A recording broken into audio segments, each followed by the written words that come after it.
Sorry, I'm a bit tall. Good morning, everyone. Welcome to the session. It's good to have you here. My name is Mavela Sibui. I am a junior advisor at GIZ. So I work for the project H2SA, which is promoting a green hydrogen economy in South Africa. So I'll be your moderator for today. I'm sure that we're going to have a lovely session. I welcome you all. So I'm very pleased to facilitate this session. But before we start, perhaps maybe I can just give a little bit background. Why are we having this session today? So community development is a key element in the just transition to ensure that there is inclusivity and sustainable development. So in green hydrogen, most projects are happening at the community level, where most of the time will need the buy-in from the communities, and also communities need to understand what the projects are, what are the implications, should there be any opportunities, how should they participate in it. And then another thing to ensure that these projects are successful, we need to make sure that there's an agreement between project developers and communities. So that's why today we have our lovely speakers with us today. We have Mr. Dinga Sikwembu from Heinrich Ball Foundation, and we have Mr. Patrick Lakabane from Freeport Saldanha. So they will be giving us more insights on how Mr. Dinga, are they communicating with civil societies or communities? And Mr. Patrick will give us more insight about the community development toolkit. So for now, Mr. Dinga will be coming in front just to give us a little more background of how they are engaging with civil society and communities. So Mr. Dinga, over to you.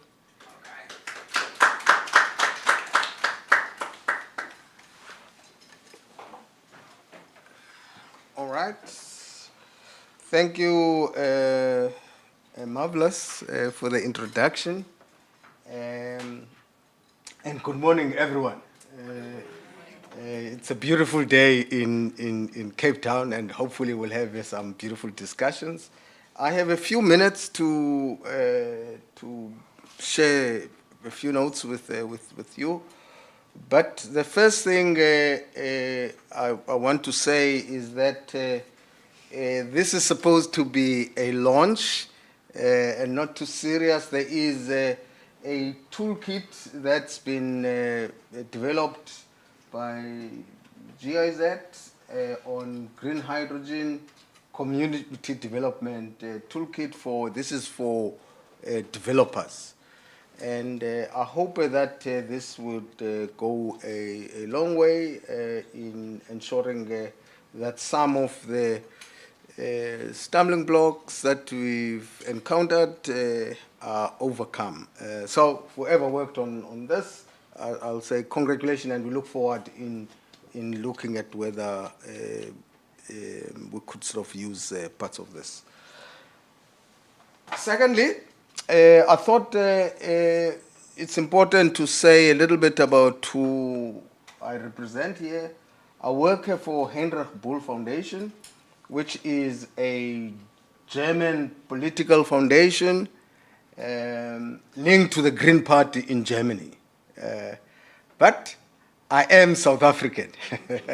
And last thing, Marvelous, to say, I'm Dinga Sikwembu. I know that there's a typo that put an M between the E and the B, and that becomes Shikwembu in Shivenda, which I think means God. Tsonga, which means God. So whenever I've gone in northern parts of Joburg and say, people call me Shikwembu. Okay, that's now too big. so I'm Sikwebu. Let me just say quickly what we've done in engaging what is called civil society. The work of the foundation, Hendrik Bull, on green hydrogen started in 2021. And what we did was to talk to the foundation's partners across the country about what green hydrogen is. And most of that, of the work in that phase were sort of online meetings. Remember, this was one of the sort of levels of the lockdown. So we introduced this, sometimes not seeing the faces of the people because of connectivity. And we worked through that phase, introducing what green hydrogen, why there was this buzz about green hydrogen. And this work continued into 2022. And participants in that were drawn from the partners, and the partners ranged from organizations that work on issues of the environment, climate justice, and mining affected communities. And what that stage of our work produced is this popular booklet talking about green hydrogen, which is a cartoon book explaining the ABCs of green hydrogen, talking about the science, talking about the why, which we thought would be in a popular form. So this is the product of that work. The second phase of the work, I would say, happened at the end of last year and is continuing into this year, is that in December 2022, Hendrik Bull Foundation and GIZ concluded an agreement where GIZ would provide resources to HBS for work on green hydrogen in communities. And we identified 6 sites where we were going to work with our partners in these. And these sites include the Hydrogen Valley in Mokgalakwena. It includes the development of green ammonia plants in Emelo. It includes work in Saldanha. It includes work in the Vaal. It includes work in Gqeberha in Humansdorp, where there is a green ammonia plant to be built by Hive, and Airtrach is to build some e-methanol plant in Humansdorp. And I didn't think they'll be here. Some of the reps of the organization in these areas are in the room. So I am not speaking on their behalf. I'm just talking about what the foundation did. We have conducted workshops we've had now about 12 community workshops across the country. And these workshops take the form of what is green hydrogen, why that it's being introduced, and also to begin to talk about what the hopes of the communities are and what their fears may be. Just to finish my time so that we can have Patrick. I would say that my experience is that in many of these workshops, there is, and I can say, skepticism. And I don't want to sugarcoat because nice weather, nice venue. There's a lot of skepticism. And the skepticism is, I think, born out of many reasons. The first one is that in many of these communities where I've gone, and the organization that we work with as a partners, there's a sense of deja vu that we've been here before, we've had this before, and that all the promises that were made were not fulfilled, whether it is in the mining and or also other infrastructural programs. So the first thing is a sense of what's different now. We've had the promises. The second big issue which people have sort of raised is the fact that the pattern also looks similar. So when they hear about what is planned, people always say, okay, oh, it's good to hear all these big words, electrolysis, oh, there's going to be renewable plant next, but we don't have electricity. We are experiencing load shedding. How is this going to link to our concerns about the lack of energy security? And the fact that some of, not all, of these projects, there is an emphasis on export orientation, raises questions that it's the patterns of extracting and a pattern of extractivism, which people are familiar with. The third, I think, a sense of skepticism is the fact that in all the workshops I've participated and co-facilitated, witnesses in the room, maybe not time for testimonies. When I've arrived there, it's the first time that people hear about the green hydrogen project, or they had it when we were preparing for the workshop. MLO, I got there, big audience, there's gonna 2 green ammonia plants. Oh, how can someone from Joburg know about this when we live here and we don't know about it? Not a single, not one single where people had an idea. So that doesn't make the skepticism disappear. And I hope this is a toolkit for developers. It's developed for developers on how to engage communities. I'm not saying that they don't know, but maybe it will go a long way in countering what I've sort of experienced in that. I think that we are all aware, and the communities, the partners that we work with, they are aware that there is a decarbonization potential in hydrogen. They are also aware that if used in a targeted, strategic manner, it may help decarbonize, create jobs in some sectors. But for that to be realized, the issue of consultation, involvement of communities is paramount.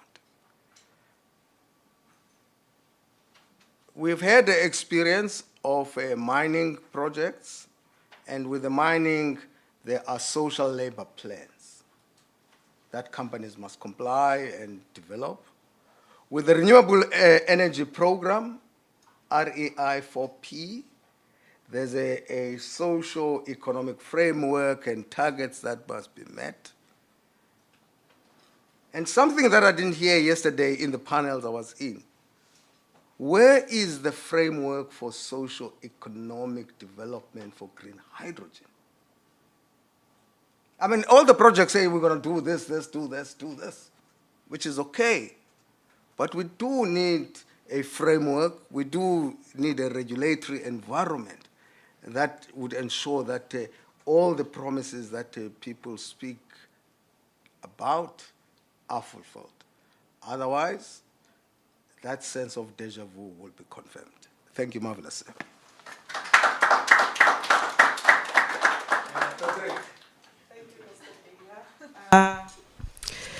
I'm sure the audience or the participants would like to have some few words with you, so if you could kindly join me here.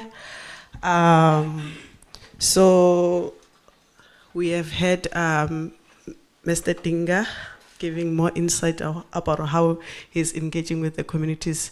So one of my siblings asked me, "Sister, what do you do at work?" So I took that booklet. It's very useful. So I said, "Go and read this. When you still have some more questions, you can come back to me." So, so those who have questions for Mr. Dingat, we can use a few minutes to ask him some questions. Okay, kindly introduce yourself and name and organization. Thank you. Maybe I'm loud enough. I think it's okay. Akhil Woodward from Windcurrent. So come with an engineering background, so don't really have much insight into the community engagement, but obviously working in the projects and green hydrogen, this is an important topic for even us on the technical side to get involved. So excuse my ignorance and lack of context and background, but my question is, on a broad overview, how do we balance the view where a community feels like this project is going to be a silver bullet to economic development, whilst we as developers are also trying to keep the business case? Because as much as green hydrogen is the future and is going to resolve a lot of climate and a lot of environmental concerns, it does come at an expensive cost. It is not the cheapest solution that we have. So how do we balance community expectations and what can actually be achieved by the projects? Can I propose something?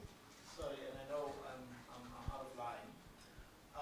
Some of the questions, so my presentation also talks about, the methodologies and the answers to them. If I can propose, I do mine, because our topics are the same thing, so, and then some of the questions will be answered, and then we can just go into the Q&A between me and Mr. Lee. Fine. Okay, yeah, that's okay. Yeah. Okay. I like that intervention. Okay, thank you, Mr. Patrick.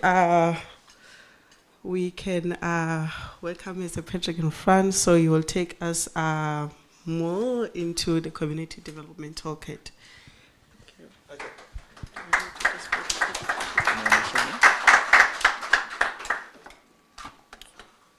Okay, let me just see this.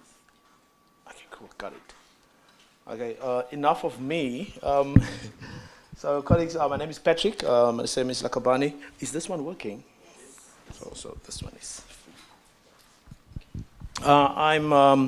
I'm working for the Freeport Saldanha Industrial Development Zone. So we are one of two special economic zones in the Western Cape. We were designated in 2013, and our sector specific is, so we are one of the sector specific special economic zones, focusing on energy and the maritime sector, hence green hydrogen being a focus point currently within the scope of our organization. Now, we got involved with GIZ on the Community Development Toolkit because to us, taking communities along in our projects is not only a must-have, but it is a way of doing business. It is part of our ethos, and we believe that the whole organizational culture, but our whole organizational culture is designed so that we know that whatever we do, we try to keep our communities informed and take them along on the project as possible.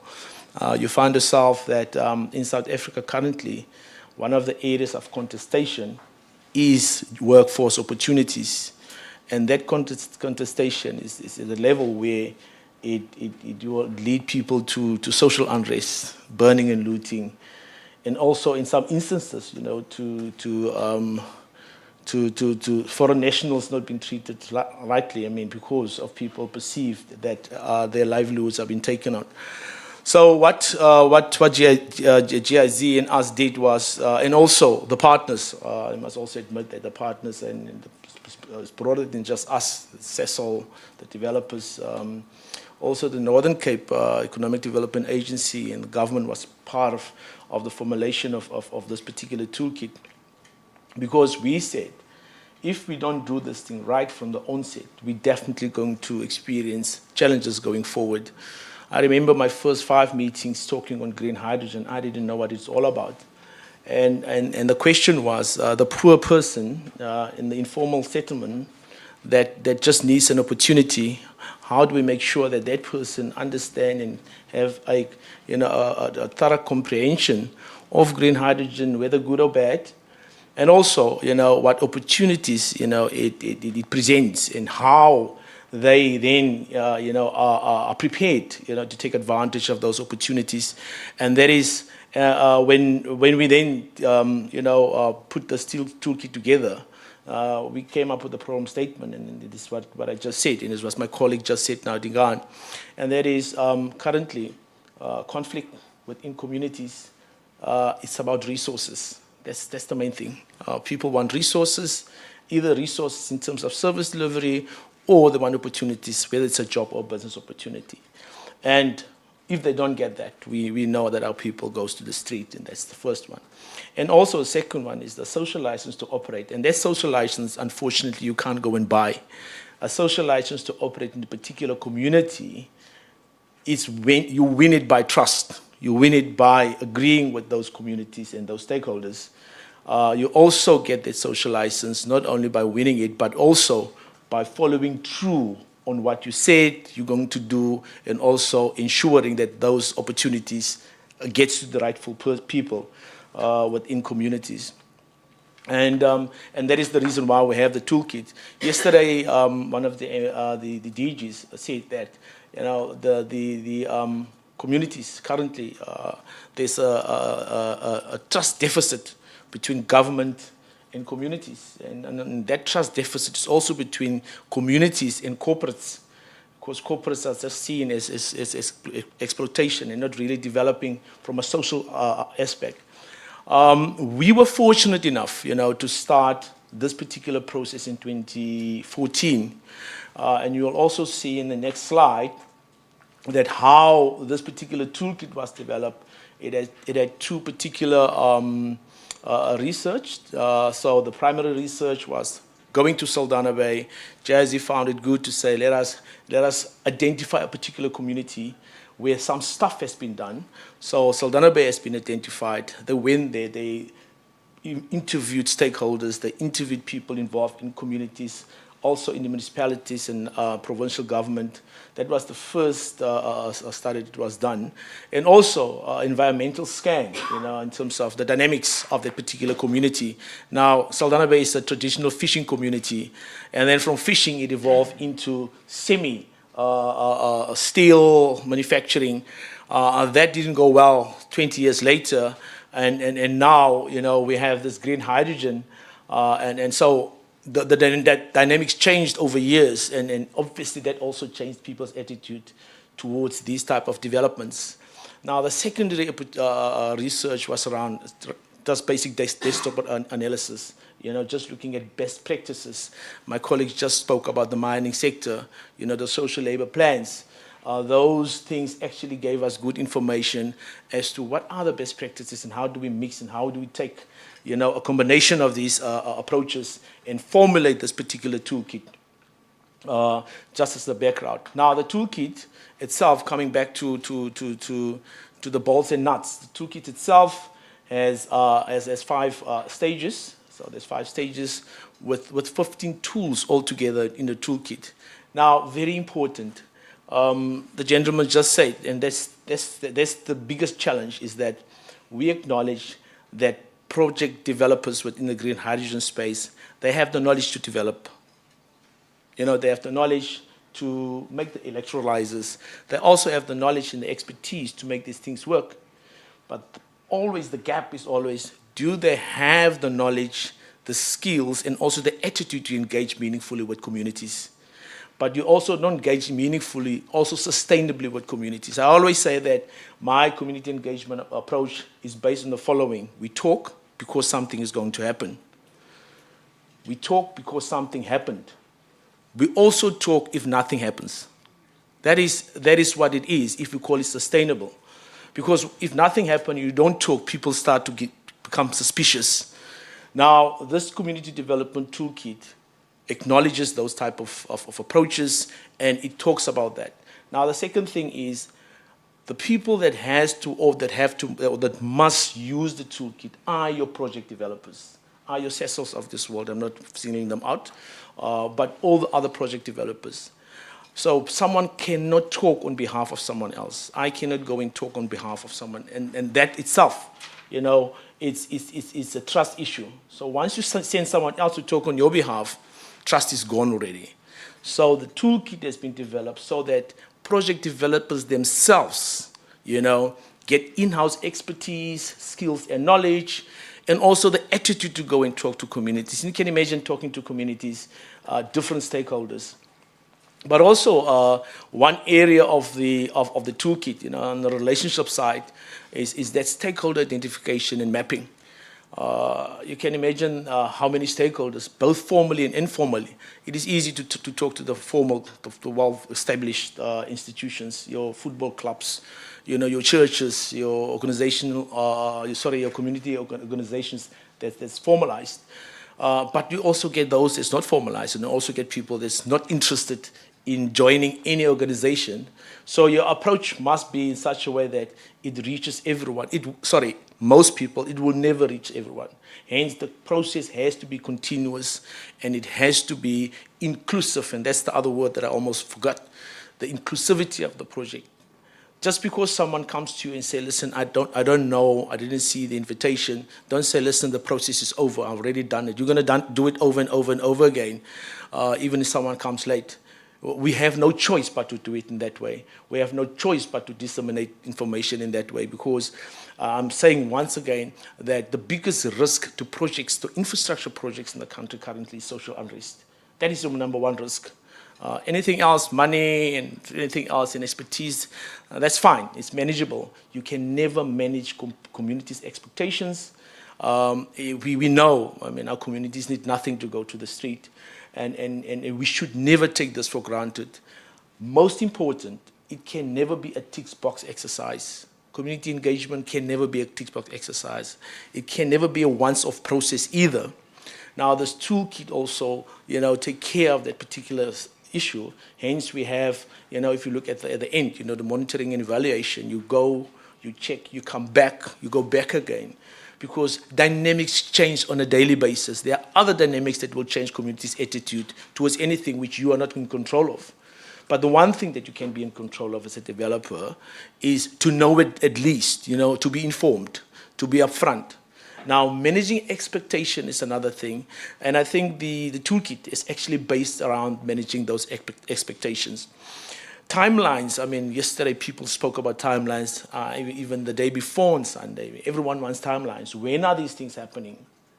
Now, once you commit to timelines and those timelines are not met, there's already a trust deficit between you and that particular community or stakeholders it is. If you don't know the timelines, say you don't know the timelines. If you can't make a commitment, don't make a commitment because you're put under pressure. Honesty is the best policy in this instance. Just quickly, if I look at our community engagement process, in our investment pipeline, we have various investments at various stages of the pipeline, depending on stuff like EIAs and other things. So when you communicate to communities around those things, you don't say, no, this investment will create so many jobs, because that's the other thing that make a mistake. And also, if you don't have the skills, the thing is, at the end of the day, the approach is the one thing, but then the approach will have to have results. It must have impact. It must have programs. It must have stuff that is tangible, and also that you can manage, and also that you can measure at the end of the day. And those are the things that's the most important thing also that we're taking care of in this particular toolkit. The one area that I like the most, and I don't know why, but is the institutional analysis toolkit number 8. Now, the toolkit has been designed in such a way that you don't need to use all the toolkits all the time. You also don't have to start from 1 to 15 in that sequence. The toolkits can be used, or you will use all the toolkits, but you can put more emphasis on the areas that you perceive needs more attention. Now, institutional analysis, you know, that to me is one area that's very important. What type of stakeholders do we have? Who are they? What are their expectations? What are their objectives? Why do they exist? And why would they be interested in what you do? Or even if they are not, once you start to do what you do, it's going to trigger them. And how will you, at the end of the day, respond to those type of expectations? And it is not easy, because today you can be hugging and happy-go-lucky, and then tomorrow dynamics change. And people don't agree with you anymore. Mary must tell me if I have to stop. So the toolkit itself, even though, you know, communities have different expectations and dynamics, the toolkit has been designed in such a way that it will take care of issues in different communities from different backgrounds, and it also enables the developers, you know, to equip themselves with the necessary tools to engage with communities going forward. Also, a point that I want to make in Saldanha Bay is that in 2018, everything went well, and then suddenly, I mean, there was a march and they stopped our site, the infrastructure. And what we realized in that process was that engineers, and I'm not generalizing here, and I'm not saying there's something wrong with engineers, but engineers are black and white. You know, you give them a project and they tell you it's time, it's money, and it's, what's the other one? Yeah, but there are three: time, money, and quality. Yeah, those are the three things that engineers. And you come to engineers with your social, economic stuff, you know, the gray stuff. They're not interested in that. They have to develop a project, deliver a project, and they need to see that project through. And that is where the gap usually comes in. So what we did, I'm not an engineer, so the CEO then said, Patrick, if you don't understand what the engineers are doing, I'm not going to sign off. So they must make it so easy on you so that you can relate that message to the community. Things changed. You know, my colleague was never happy with me, because how can I now tell him what to do? So that's the point I'm trying to make, is that there's no one size fits all. Sometimes you just have to turn the corner and look at other avenues and other approaches to ensure that things are working. There's this big phenomenon currently, you know, the construction mafia that everyone is talking about, that's holding projects at ransom. It's real, and it is dangerous. It is a risk, to the whole country. We managed to keep the construction mafia at bay. Reason, we had a thorough and a comprehensive community engagement process. We were open, we were inclusive. We know exactly who we're talking to. Our contractors are developed, so there are programs. That's the other thing about the toolkit. The toolkit talks about the programs that we must have, interventions, both on the human capital development side, but also on the SME development side. That is very, very important. But also in general, you know, just doing some engagements with communities on attitude and approach, and also socioeconomic challenges. I'm not taking, I didn't look at my time, and I can talk on this community toolkit forever. And I hope I've covered most of the points, Program Director, without taking your time. Thanks.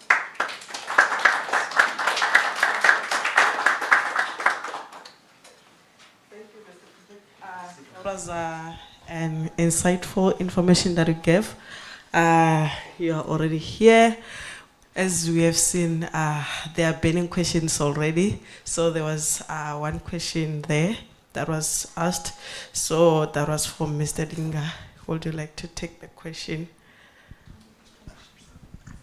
I thought Patrick said his presentation will answer all questions. Okay, thanks, Marvelous.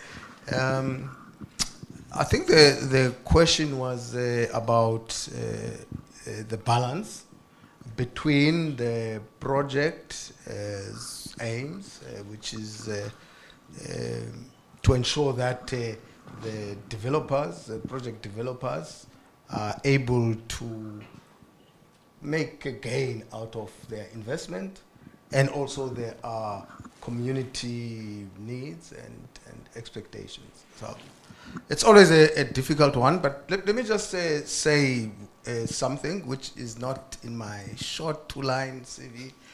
I've been a unionist for 40 years. Before I worked for the Metal Workers Union.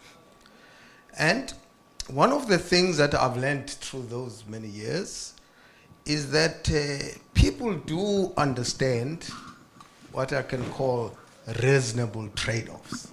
You know, when you put things on the table and say, look, this is possible and this is not possible, and they say, look, this is what we need, there is always the possibility of reaching a middle ground. So to answer the question about sort of the green hydrogen projects, in the work that we do as the foundation, clearly we are working with partners, is also to indicate that, for instance, the technological know-how is owned by multinational corporations, that the stakeholders who are intending to invest are private sector investors, and that what we call the hydrogen rush is happening everywhere. So we have to think about that as communities, as civil society, and see whether is there a way where we could reach a point where we agree on, okay, this can be done, this cannot be done, or if it can be done now, and something would lay the basis for the future. And what we try to emphasize is, for instance, what are the possibilities of using these infrastructure programs for local industrialization? How much will we see some technological transfers so that we leave something? And as I indicated before, the skepticism is the fact that people sometimes don't see that, or they're not informed about that. The lack of a framework that I spoke about, like an SLP, like the ERI 4P framework. I mean, we're not saying that we should repeat, it's a different sector. But we know that with the renewable projects, there is an IPP office. You know, the projects say, look, this is what we're going to do. But where is the IPP similar office for green hydrogen? The projects are all doing their own things. And I do think that as a country now, I know I said I work for a German foundation, as a country now we do need something which is like a framework which will negotiate.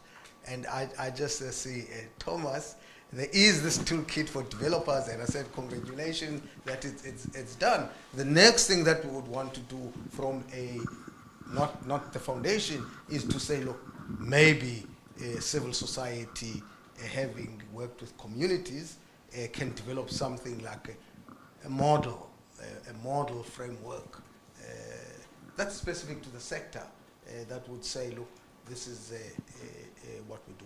And the last thing I want to say, Marvelous, we had a workshop over the weekend, and in that workshop, people were saying maybe it's time to talk about delivery agreements, where developers enter into delivery agreements.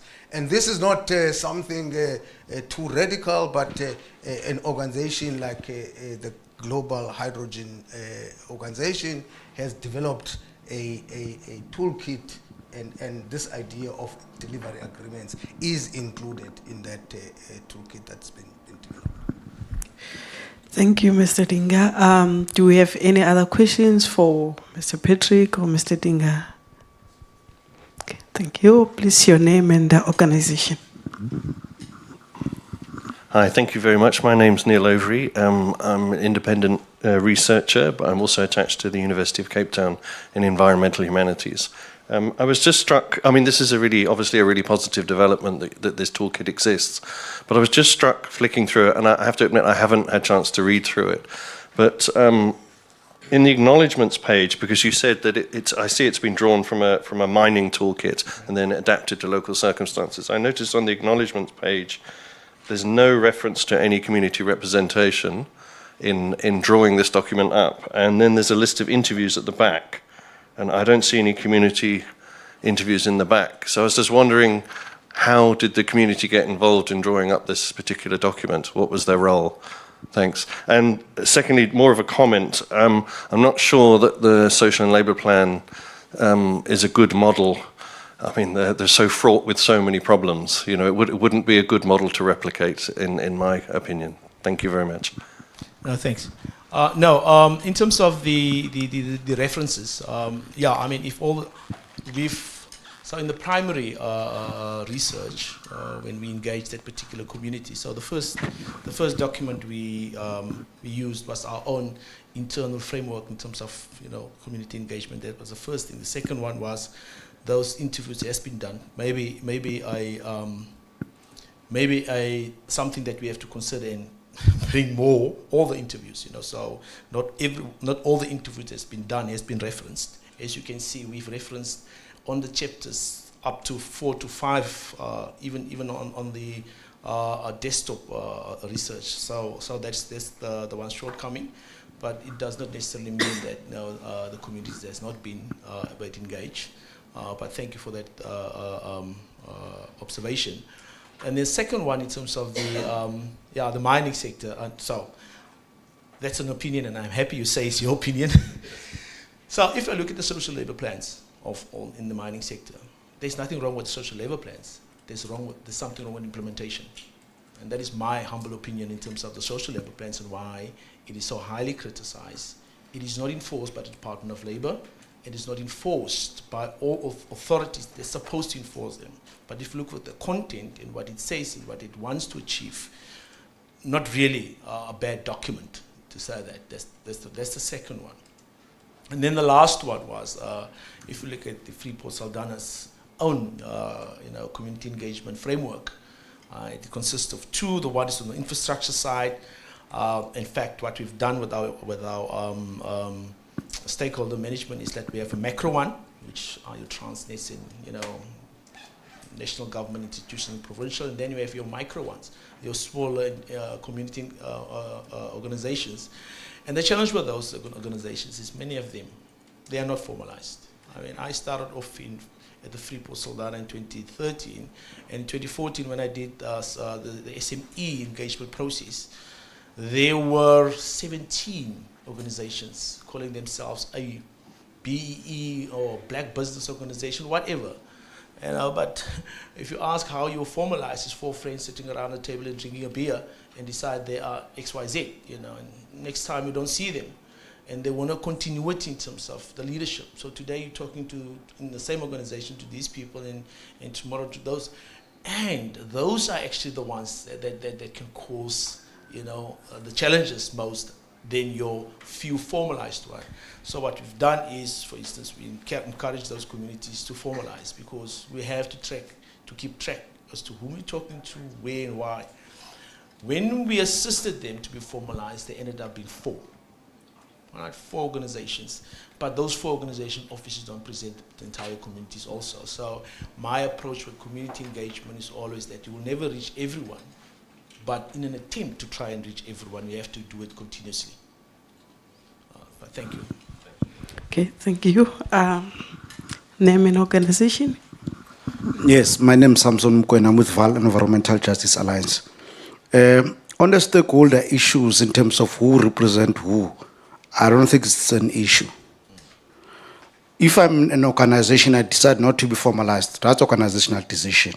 And if there is a project in our community that will have an impact on our livelihoods, is going to have destructive activities, as a community member, I have a right, enshrined in the Constitution, as an individual, to come in and intervene through legal mechanisms and so on and so forth. So that's a non-issue. The problem is that big corporation, it plays divide and rule approach. And we are aware of that who represent who? Are you representing the community? How many members do you have? So we are aware of that.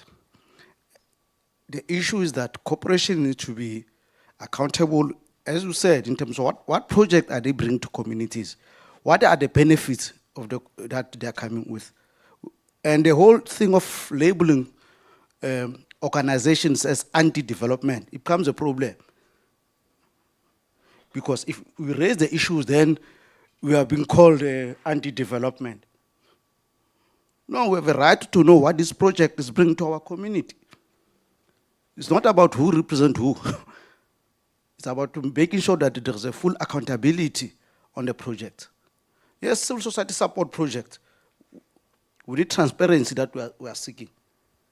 That's all what we say. Don't come to our community, take our land, take all our water, take everything, and what you left us with. Then you take the money, then you ship it out of the country. So those are the issues that we are saying as communities. Is green hydrogen going to give any benefits to our communities? Because first we're talking about land, massive land, we're talking about water, and we know that South Africa has a crisis, water crisis. Where this water is going to come from, whose land is going to be taken, and all of those issues. So that's my intervention. Thank you very much. If I may. Either you. Would you like to comment on that? Or? Yes. No. I fully agree. So the one thing that that we consider greatly with the toolkit was the fact that the autonomy or the autonomy of communities. The fact of communities they are fragmented, right? But being fragmented doesn't mean that there is no way in engaging them, because everyone comes with their own issues. But the issues, as I said, are all around two things. It's either job opportunities, it's either business opportunities, and also the third one I'll say is that what impact do developers or corporates have in that particular community. What we've, for instance, done also at the Freeport Saldanha, I'm referring to our own projects, is before I go there, is the fact that you, as you say, the issue of formality is not a requirement. You're right. I mean, those that are formal, and you still have to engage with those that are not formal. In fact, the right of, and also the other one is those that are not associated. So an individual come to you and say, I want to talk to you. You don't say, no, go to a particular organization because we spoke with that. You need to engage with it. And that's what's making this whole community engagement thing so dynamic, that you need particular people with particular attitudes that can respond to these challenges, because it's not easy. So that's the first thing. The second thing is, yes, projects must have an impact on communities. Yes, there must be accountability. You can't have an issue where someone comes, they develop multi-billion rands projects in a community and there's no accountability. And also the impact that they have on our environment. That is also another one that we have to look at too. It is also a fact that corporates are not there, to try and do what government must do. Department of Social Development is Department of Social Development. Department of Housing is Department of Housing. Corporates can't do all those things, but corporates are there to assist and make it easier on those communities that are. And there is no one answer to all that, but on one answer to the challenges that we have. So the one thing that I always say is, once people come with issues and once we have identified those issues, how do we go about, to address those issues and also to alleviate those problems? My point is that we've had an experience in other infrastructure projects. We've had mining. We've had a massive renewable energy program. With all Neil, it's the challenges in those programs. Green hydrogen is a new and nascent industry, and what we have to do is not to cut and paste from other sectors, because it's a new sector with its own dynamics. But we've learned lessons. And again, I want to say, where are social guidelines for this emerging industry? And I hear there's a lot of talk about policies and frameworks, but I don't hear about social guidelines that will guide developers, projects. Again, I'm not naive in a way that recognizes that this is a different sector and the players are different from the other sectors that we spoke about. And just, I mean, I don't want that what's called civil society only talks about not being consulted all the time, but we have a commercialization plan. I mean, we've got to move this from pilots to commercialization. And there was a ministerial panel on commercialization. But when you look at the composition of the commercialization ministerial, there are no independent people, there's no reps from civil society. This is the policy at the highest level. And yeah, it just, I mean, what I said about it just the signals that it gives is that things are being done for us without us. And I think it's not, I don't think it's just at the project level, it's again, yeah, and I did say, Marvelous, in the work that I've done, you know, people have said, okay, what's going to happen with when desalination takes place? What happens to the brine? What is its impact on marine life? There are panels on desalination, but there are no people from communities or from organizations of fisher folk. The panel that we have is some kitchen somewhere where we talk about community engagement. People have views on commercialization. What happens on desalination? Where do we get water? And I think we should be open to other views when we're talking about this. And I'm just saying this in a good spirit, that when we talk about inclusion, it's not like, you know, we did Dick Box or there was some panel on community. On the big issues about the future of this industry, we've got to be open and discuss all the options. And I think it is in that spirit that compromises will be reached. People will understand this is what's possible and not possible. Thank you, Mr. Dinga. Thank you, Mr. Patrick. I was just looking at the time. We are running out. So if we still have more questions on the room, perhaps after the session, Mr. Dinga, Mr. Patrick can spare a few minutes to engage with you. And then for now, maybe on the closing remarks. A last question. I'll Okay. I'm Tisha Jacob from South African Institute of International Affairs, and I'm a futurist. Just in terms of your work with community development, I'm very much interested in employment opportunities for youth, especially, and what work have you done with institutions, educational institutions, to ensure that once, you know, the companies get these international foreign investment, that they do not, you know, exclude the local communities from working opportunities due to a skills development issue. So I'm just keen in terms of, you know, is that a separate stream, or how do you address that within community development? Yeah, thanks. Good question. No, it's not a separate stream. So the toolkit will talk about approach and methodology, but the toolkit also talks about programs, you know, about the interventions itself, because the interventions are pretty much part of the toolkit, because you can't separate them from the toolkit. Otherwise, you don't have impact, and that is how you measure impact. So what we've done is, Special Economic Zones has a very peculiar funding dispensation. So what happened is when they start off, the DTIC give money for infrastructure, and then the particular province will then pay the costs, expenses, salaries, and office. But then in that dispensation, you won't believe this, you know, the socio-economic stuff we're talking about here is not catered for. You know, so when I started off there, so part of my job is to fundraise. So if you say corporate social investment, for instance, church wants money, that money is not catered for in that funding dispensation. If you say, do we have budgets for skills development, training, SME development, it's not. So what we've done was to say, but there are funding institutions, there are institutions within the public sector that fund those. Your sector education and training authorities, for instance. Your CETAs, there are 19, I think now, across various sectors. And so that became our source of funding on the human capital development side. DTIC, CEDA, and other institutions on the SME development side. But what we've done was the following, acknowledging the fact that you can't start a project tomorrow and you start to train people today. You're setting yourself up for failure.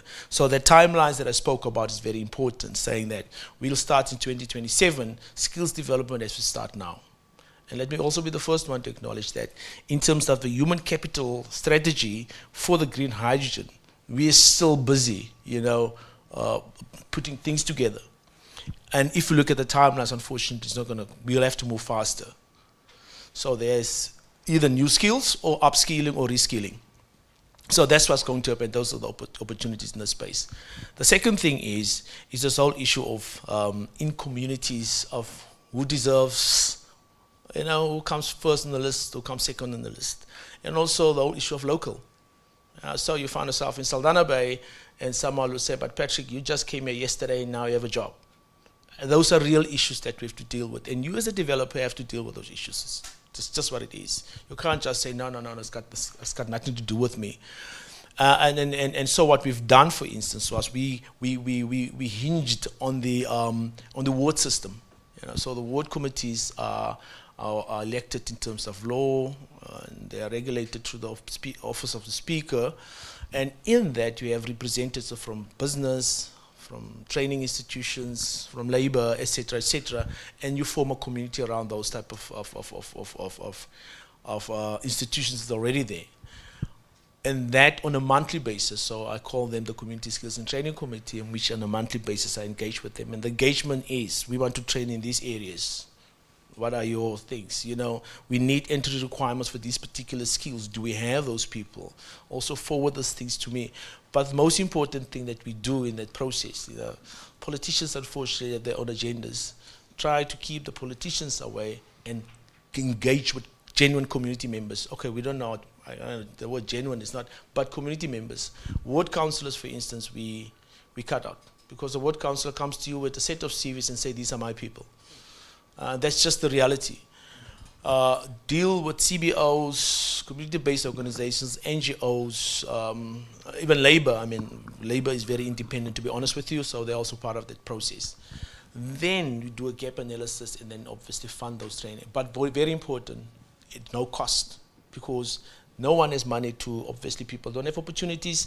So all the training, whether it's for SMEs, whether it's for individuals, has to be funded, either by government or by the project developer. We went on a recruitment drive, Saldanha, and the Department of Labor using the ESSA system for people to register. They send a bus, and I think there were 12 computers in the bus. That bus was continuously empty. People would prefer to register manually, standing in the sun. And out of that exercise, I realized that there's also another challenge that we have, and that's digital skills. How do we bridge digital skills, basic? And now we opened a digital skills training center that's also looking at virtual reality, augmented reality, and all this type of 4IR stuff. And that is how you respond to communities' needs. First, do an assessment. Check whether that is a need. It's not something that you want and it's a tick box. So that is our approach. And listen, it's never the same.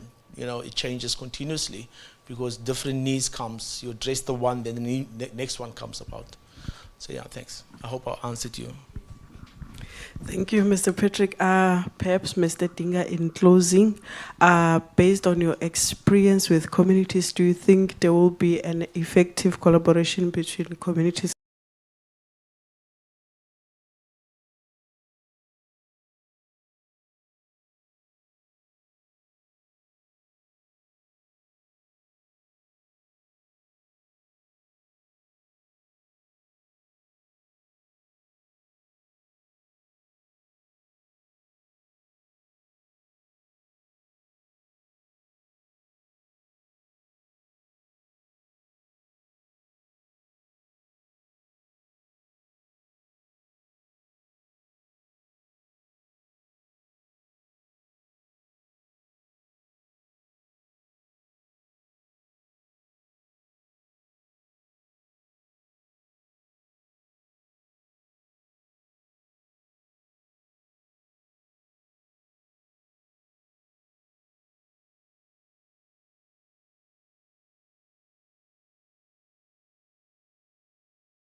Last, Johannes also said at his session, very few people around the clock, but then people start trickling. Yeah.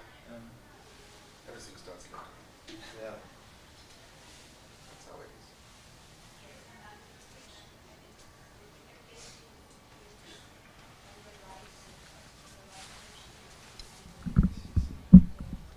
It's a slightly cultural difference. In Germany, it's considered a mid-south if you show up late. You know what I mean? Exactly.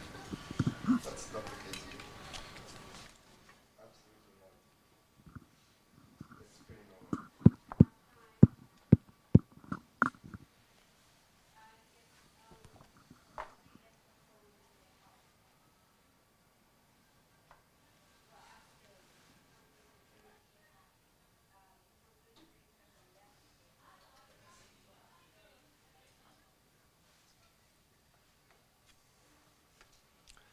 A few more people would be nice. Ah, cool.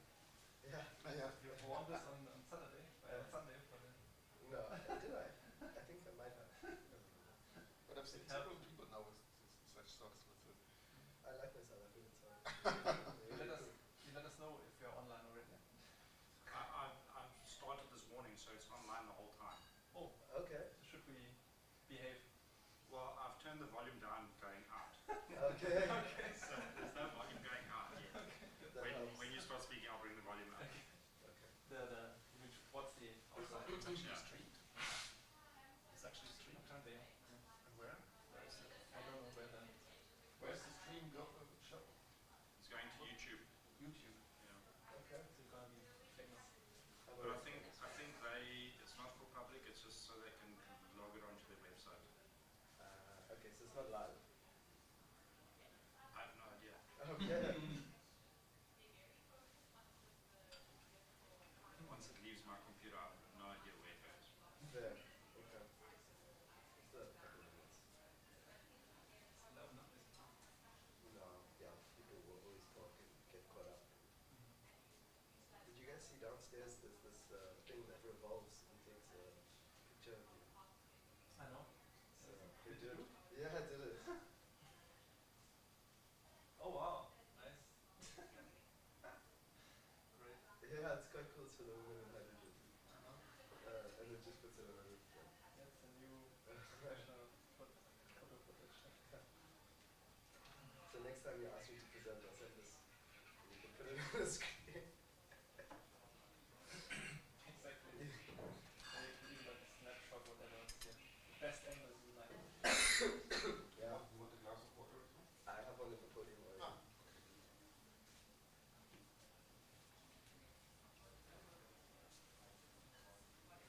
My voice still hasn't recovered. No. No. Plus it was COVID, and I was screaming. It's just like, give me a break, man. And now I've been talking so much the last days. But you sound. Yeah? It doesn't sound like. Yeah. My voice doesn't sound like this. See if there's some. Yeah, it's really funny, man.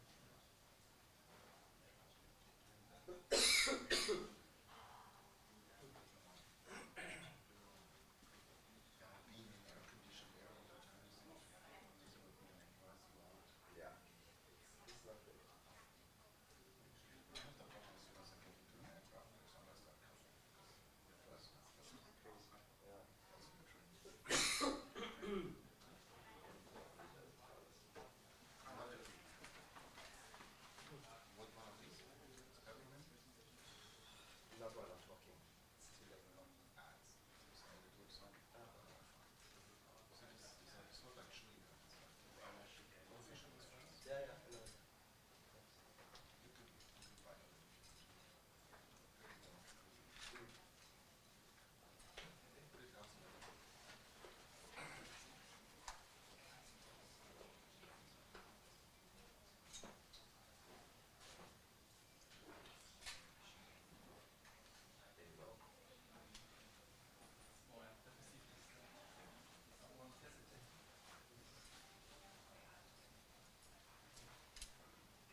can start, right? Yeah. Okay then. So good morning and a very warm welcome from my side to the session number 4 of Knowledge Bits and Practice Tools, which is a series of presentations and knowledge pieces organized by GIZ, by the two projects you see right here, the International PTX Hub and the Green Hydrogen South Africa. Yeah, we can even close it. Yeah. Yeah, so session number 4 of Knowledge Bits and Practice Tools, and a series of event that is organized by GIZ Projects, International PTX Hub in Green Hydrogen, South Africa. My name is Frank Münk. I'm working at the International PTX Hub in Germany, and I will be hosting the session today. So in this session, we want to talk about the identification of sustainable PTX value chains for South Africa, basically, and why is this actually relevant right now? Well, because PTX market development in South Africa, but also worldwide, is still at a very early stage at the moment. So right now there exists little data and a lot of uncertainty about the question where, so in which sectors, when, and to which extent PTX products should actually be applied nationally and should be supported by regulatory frameworks. So therefore, in this session, we would like to present you 2 tools that can actually help political decision makers to identify these most promising or sustainable PTX value chains in the country. So we'll have 2 inputs and present the 2 tools. There's the Business Opportunity Analyzer. That's actually a tool that a PTX costing tool, let's say, that indicates viable PTX export opportunities from South Africa to other importing countries. And there will be the PTX allocation study, which is actually an energy system simulation that identifies, let's say, ideal allocation, the ideal allocation of PTX products with the aim of a least cost energy transition. So we'll first have the 2 presentations by our 2 speakers, which I will introduce in a couple of minutes. And then we'll have a Q&A session of about 20 minutes where you can ask all your questions about the tools and about the input. Before I introduce our first speaker, let me briefly outline the project based on which these 2 tools have been actually developed and enabled. So this is the International PTX Hub. The International PTX Hub is a center of expertise and collaboration which aims at the defossilization of economies worldwide via a mix of policy advice, trainings, and stakeholder dialogues. The PTX Hub in South Africa specifically, together with its partner, you can see them here on the right-hand side, CSIR, Agora Energiewende, and others, they are supporting the development of sustainable PTX markets in South Africa with activities focusing on long-term energy planning, on sustainability studies, and on the defossilization strategies for hard-to-abate sectors such as the shipping sector. So far as an introduction, so let us now come to our first input, our first speaker. I would like to present to you Zafar Hussain, who has closely worked on the Business Opportunity Analyzer, who is going to present this tool to you. Zafar is a project lead at Agora Energiewende. That is a Germany-based think tank which develops evidence-based strategies to advance climate neutrality worldwide. He is a South African national and leads Agora's hydrogen work in Africa. Zafar is a sustainability professional with over 10 years experience, both as a consultant and think tank expert. He has worked on projects in South Africa, Middle East, North Africa, and Europe, developing sustainability strategies across energy, water, and waste nexus for both private sector and governmental institutions. As a chartered waste and environmental manager, Zafar has a good understanding of the sustainability principles that are actually important to successfully implement a climate-neutral PTX industry. He holds a Bachelor of Science honors degree in molecular biology from the University of KwaZulu-Natal. With this, Zafar, I would like to invite you to give the first input. Sure. Looking very much forward to it. Thanks for the lovely introduction. And thanks to you guys for joining us this morning. I know it's tricky, there's a lot of parallel sessions going on, and even I struggle figuring out which one I want to go for, so I really appreciate it that you chose us today for this session. My name is Zafar Hussain. I work for Agora Energiewende, as Frank so kindly introduced me, And I'll be taking you through our tool called the Business Opportunity Analyzer. I'll tell you a bit more about it, but just at a high level, so Agora Energiewende, we're an energy transition think tank. We focus on developing climate-neutral strategies for governments around the world. We try to be science-based and politically viable.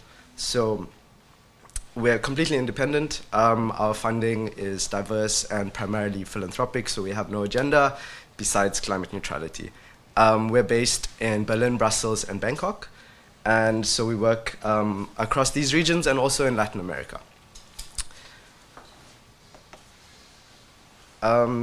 So the two projects that we're actually talking about today is the Business Opportunity Analyzer and the Allocation Scenarios project. When we were developing these two projects with the PTX Hub, they were developed together, so I think it's important to put them in context with one another. So I'll start with the allocation scenarios, which is what Jochen will be talking about. And this is really a top-down, bottom-up approach, actually. It focuses on electrons and molecules in the country, and it looks at the energy system as a whole. So really what it does is it tries to understand. Okay, so there are many power sector models for South Africa, right? This isn't anything new.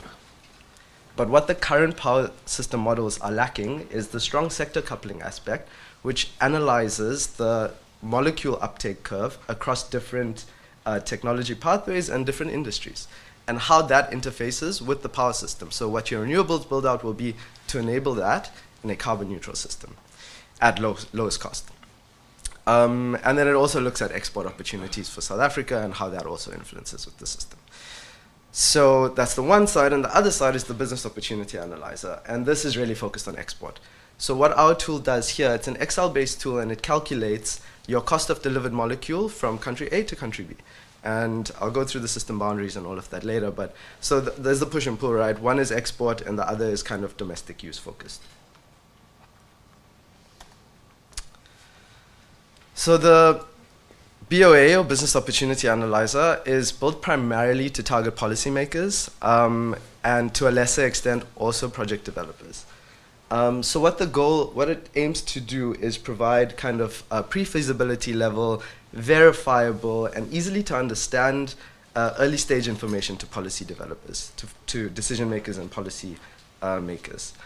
The idea is that it will give you a solid scientific basis based on the techno-economics for where your country's opportunity lies, along which molecule, to which demand center you should be focusing on. It enables you to identify at an early stage what partnerships you should be focusing on and developing. And then what's also important is that it provides sustainability information as well. So it allows you to understand in your demand centers that you're targeting, what are the different standards that you need to comply with, what kind of general sustainability principles are good to also consider when you're developing your policies. It might seem like a easy no-brainer thing to a lot of people that are in the industry, but for a lot of policymakers, this is actually quite new, and I think it's very valuable to have this to put it into context. What's also important to understand is where the tool lies along this curve here. So we have currently inside it publicly accessible information that calculates a simple levelized cost of hydrogen.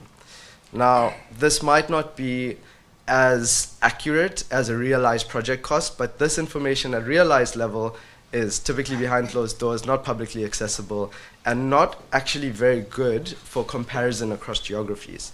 So at the lowest level, it allows a really good comparison just based on the baseline techno-economics that we're looking at. As you move up in the realized project cost, you get things like royalties and taxes, local content requirements, all of this stuff that's really important, and it comes in and it makes your final realized cost more accurate, but because it varies, it's not a fair comparison, and it doesn't allow you to really compare yourself, basically, across different geographies. So what we've included, so just to start off with, we have 34 supply regions, so it's quite comprehensive. The difference between them is for South Africa, Argentina, and Morocco. These are our deep dive countries that we work with under the PTX Hub. So what that means is, for these countries, we include provincial specific information as well. So the LCOEs that we calculate based on the renewables and full load hours are quite specific for each region, and the level of detail is actually quite good. We've tested all of this information for this country-specific information also with stakeholder workshops with experts in the countries. So it was quite a collaborative process in developing that. For the other regions, it was based on Fraunhofer's PTX Atlas. So it's a little bit more general. But also because we use similar databases for each of the different parameters, they're still quite comparable, and I think that's quite good. The tool then calculates the LCOE, LCOH, and also includes costs for carbon. There's country-specific WACC information, and there's also country-specific CapEx and OpEx for renewables. What's important to understand is what it doesn't do. It doesn't include any production potentials, purely cost of delivered molecule. So it's not GIS-based, so this potential aspect is completely missing from it. That's not what it attempts to do. What it also doesn't include, because it's not GIS-based, is that there's no transportation costs inside the countries.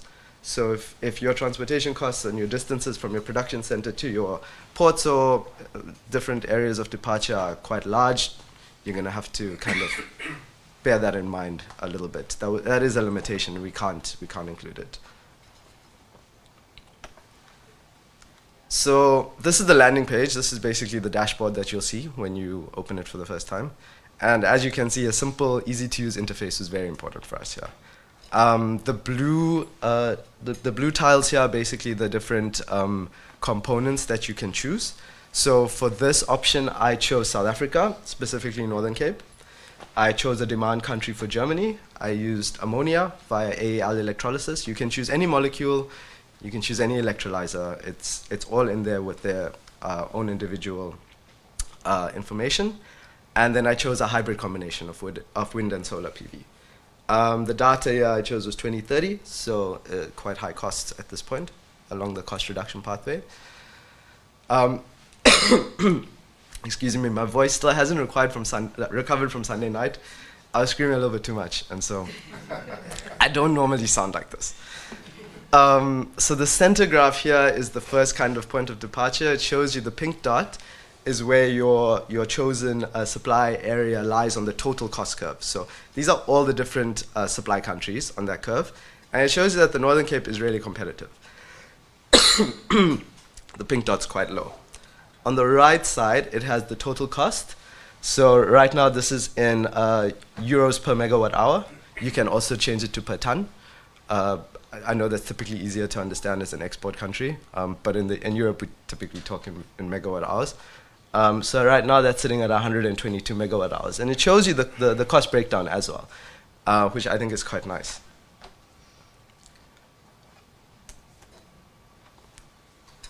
So this slide is quite important. It's not super clear on the screen, and I know you guys are quite far away, so it's difficult to see. I encourage you to please download the tool, and it's a better way to understand it. But for our purposes here, this shows the process that the parameters, so the CapEx, OpEx, lifetime amortization period, efficiency, and full load hours. Now we have default information in there for each of the countries, but the user can put in their specific information as well. So if you know that for your situation, this isn't accurate, I have higher full load hours on my project, my CapEx can potentially be lower, my WACC can potentially be lower, you can play with it. What I tried to do for this presentation is I played with the WACC. So based on our data set that we used across all of the countries for the WACC, South Africa came out at 8%. There's a whole there was a big calculation that went into getting to that 8% as well. And we do have a paper on our website that publishes all of our data sets, explains how we achieved all of these numbers with all of the links and everything. So it's all fully open source and verifiable. And I would also encourage you to look at that. So for this purposes, I changed the WACC. So from 8% to 5%. And just that 3% reduction immediately shows you your pink dot's now right at the bottom. It's highly competitive. Thank you so much.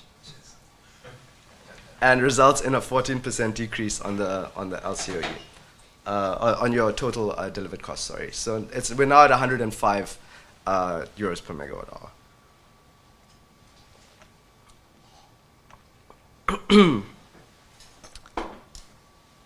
So, the idea being, as I mentioned before, is to allow the policymaker to answer the question, where does my competitive edge lie? Where are my disadvantages? And how do I compare to my other competitors? Here on the left-hand side is where your country will come up immediately. So South Africa, Northern Cape, 105. And then it lets you look at the electricity generation, electrolysis, and derivative production costs, and then transportation at the top. And I think it's quite interesting here. It shows you that, for example, Spain, Denmark, and Norway, the LCOE is much lower. And that's largely due to the cheaper WACC, the lower WACC and the cost of capital in these countries, reflected in their energy prices. For China and India, for example, they have really low labor costs, and that's also reflected in the energy price. Also for European countries, so like we chose Germany as our country that we want to deliver to. So Spain, Denmark, and Norway have no transportation costs, basically.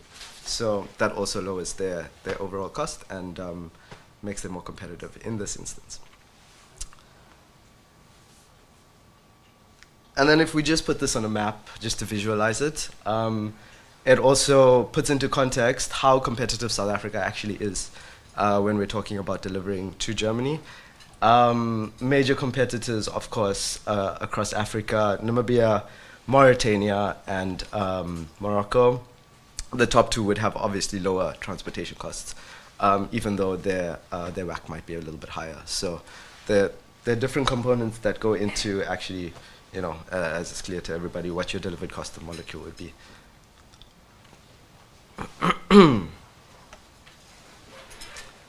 And so it was important for us to put this into context for the users of the map. We didn't want to just create an Excel spreadsheet that spits out some numbers and that's where you leave it. So what we tried to do is here, we mapped it out on your cost of delivered molecule across shipping distance for all supply countries. And what's interesting here is that regardless of the distance, South Africa is still on the lower end. It's still competitive, but particularly with these competitors in the 10 to 15,000 kilometer range, we're very competitive in delivering molecules. On the right-hand side is also quite interesting. It shows the shipping distance to all demand centers that we have. It's nice to see it on a map. Like it's kind of intuitive that the distance between South Africa and Japan, Korea, and Germany are quite similar. But just to put it on a map, it shows you that, yeah, they're not much further. They're very viable demand centers for South Africa to look for opportunity to. And similarly, also India, it's much closer and it has a much higher demand. So depending on their strategies and how self-sufficient they're planning on being, that could also be a potential opportunity. And as I mentioned before, sustainability was very important for us to highlight also. We did a comprehensive review of all the standards that are currently available online. So for example, I don't know if you can read it, there's IPHE, Green Hydrogen Standard, EU Taxonomy RED 2, etc. The tool has links to all of this, so it makes it very accessible. It also shows you which demand center it's applicable to. So your policymaker understands immediately, I need to comply with this regulation if I want to supply this country. Also included in the tool is a sustainability framework that was developed by the PTX Hub.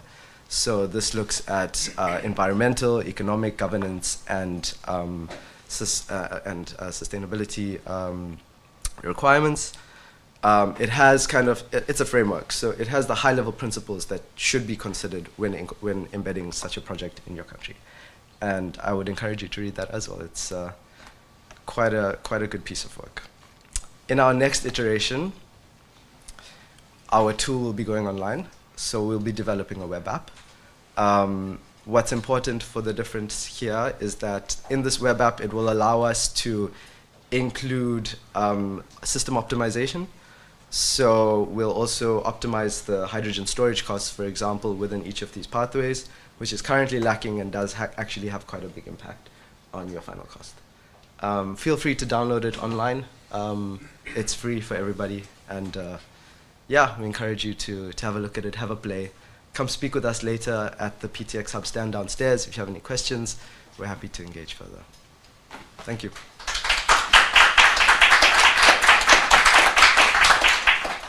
Wonderful. Thank you very much, Zafar, for this intro into the business opportunity analyzer. I imagine you may already have quite some questions about the tool. Please keep that in mind, make a record, and we'll get to them in our Q&A session after the second presentation. For now, I would like to introduce our second speaker to you, Jochen Barth, who is leading the works on the PTX allocation study that is currently ongoing, and who's going to present a little bit the context and the current status of the study. So Jochen is a director of the director of the Energy Process Technology Division at the Fraunhofer Institute for Energy Economics and Energy System Technology, IEE, which is based in Germany. The research activities of the division cover actually mainly energy conversion processes in the fields of renewable energies, energy storage system, green hydrogen, and PTX technology. So all the elements you actually need for a full-fledged energy transition. Since 2019, Jochen has focused his research activities on international PTX developments in Latin America, the MENA region, and now recently South Africa. He has previously already worked on energy planning and energy modeling studies and simulations in Chile and some other countries. From 2006 to 2007, he worked as a research analyst at the German Advisory Council on Global Change, and since 2016, he's a member of several scientific committees across Europe. He holds a university degree in physics from the University of Karlsruhe in Germany. With this, Jochen, very much looking forward to your presentation. Thanks for being here. Yeah, thank you very much, Frank, for your kind introduction, and good morning to all of you. I want to join Zafar in thanking you for being with us this morning. You have already heard about the principle of the study, or the approach of the study. Zafar has already introduced that to you very briefly. The title is The Contribution of Power to X to Enable Long-Term Climate Neutral Transformation of the South Africa Energy System. What is the context and the objectives of this? Many people have been speaking about the great resources that form a good basis for low-cost green electricity, but then there are other PTX conditions that are very good here. There is the opportunity to transform the domestic industries towards climate neutrality, heavy industries, as well as making use of the CO2 point sources that are available. Mining is one of these examples where there is an application, but there is also further resources to be supplied to the production of, for example, electrolyzer technologies from these relevant critical minerals. So that's the situation. However, there is an energy crisis. There is a high penetration of coal in the system, and that's, let's say, a challenging starting point for the climate neutrality. There are a number of studies, transition studies and targets, in particular for 2030, published. There are, however, not that many strategies so far looking into the longer-term developments up to 2050. In particular, the sectoral aspects are not yet well analyzed, and the net energy, the net zero energy system has different elements in it: direct electrification, the green hydrogen, and of course the renewable hydrocarbons. And how that all plays together, there is still a level of uncertainty. Now, how are we going forward in order to get more insights?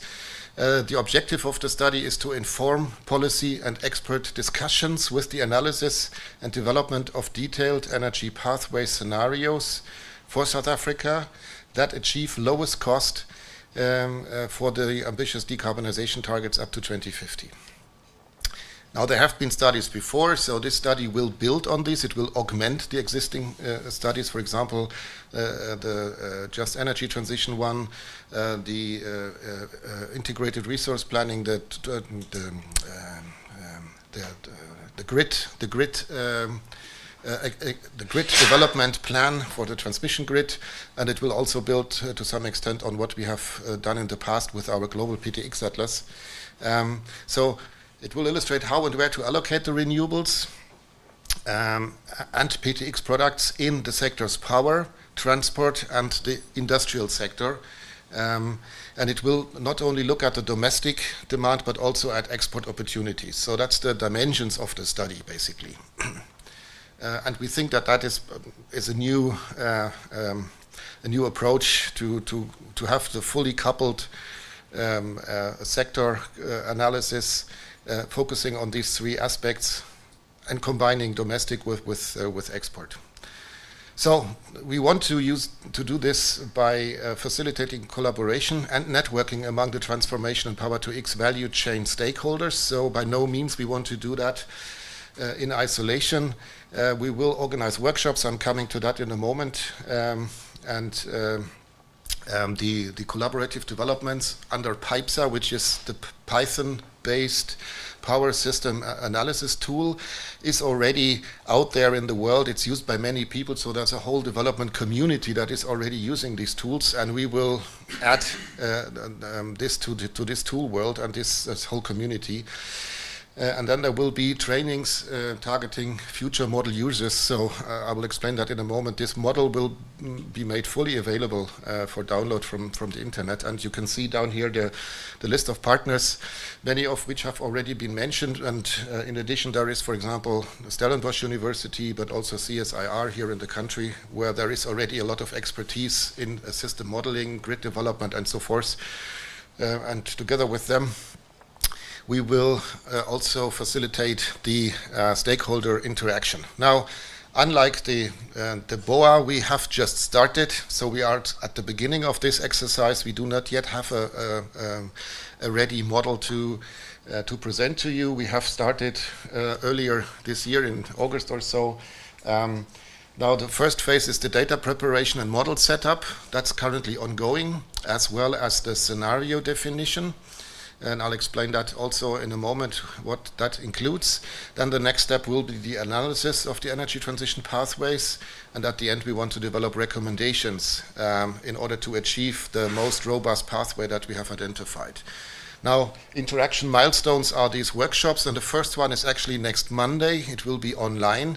We have sent out invitations to a long list of stakeholders, but we might have missed somebody who has something to say in this context in one of the three sectors. So please, if you think you are such a person that you can make a contribution here to identify the different scenarios, then please give me your card or your contact details, and we will then forward you the invitation. It's actually an online registration, so that's very easy to do in the coming days. And then there will be another interim workshop in December where we show the results of the scenarios, and then a final presentation and a model tutorial, which is planned for April next year. Now, just speaking a little bit about the model, you can see here the title. It's PIPESA ZA2 minus ZEC, and that's kind of the terminology in this tool world. PIPESA is the Python Power System Analysis. There is a PIPESA Earth version, for example. That's a global data container. And there has been already a first South African version, so that's called PIPESA ZA for South Africa. Now we will make a second version, and that will include the sector coupling. So that's the terminology that you see here. So that will be the model name once it comes online, and you will be able to download it and find it actually through Google or something once it's published. So how does it work? There's input data. That's technology parameters and fuel cost, existing power plants and heating systems, potentials and restrictions, the energy sector demand, time series, that's for power, for heat, for industry, for transport. So these sectors will have time series, aggregated time series, of course. Having said that, there's also some spatial resolution that we will see in a moment. Technology-specific hourly profiles from all the sources that are included. And then that will go through a linear optimization with the objective to minimize the system cost. So the net zero target will be achieved in all cases, under all scenarios, and it will always minimize the cost depending on the different setups of the scenarios. Now, the output data that it will deliver is the generation mix, the power to gas, power to liquid production, also export quantities, installed capacities, the total system cost with the breakdown for the different technologies, the hourly energy balances, the marginal prices, and also the CO2 emissions involved over time, and the different milestones and steps and reference years. Now, there is an objective function, that's the cost minimization here, that is the core, but there is, of course, then further framework conditions. For example, an energy balance must be achieved at all time. There are expansion limits, how fast can things be developed, like the PV and wind and so forth. And there is, of course, the CO2 limit that is also defined by the objective to minimize CO2 over time.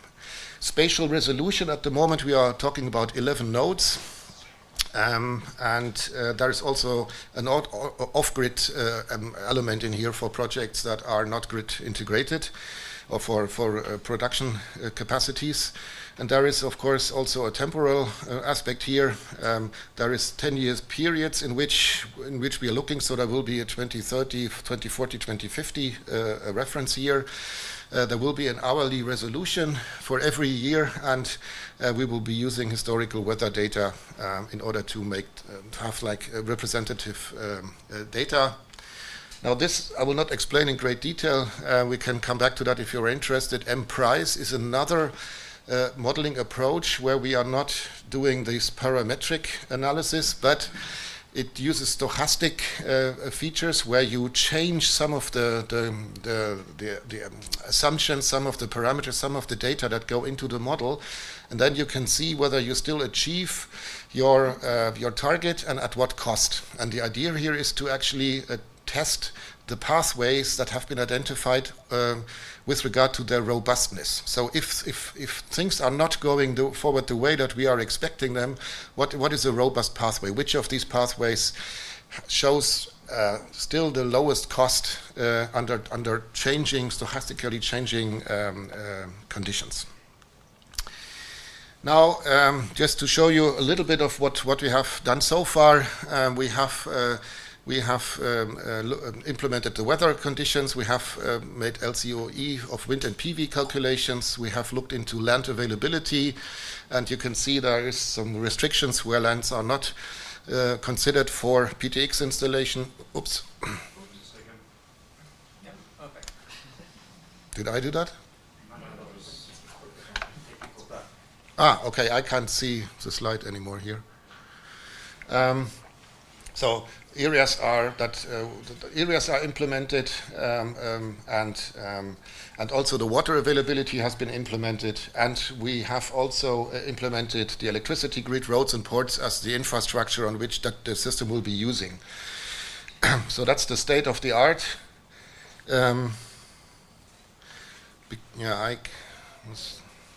Okay, now it's working again. Thank you.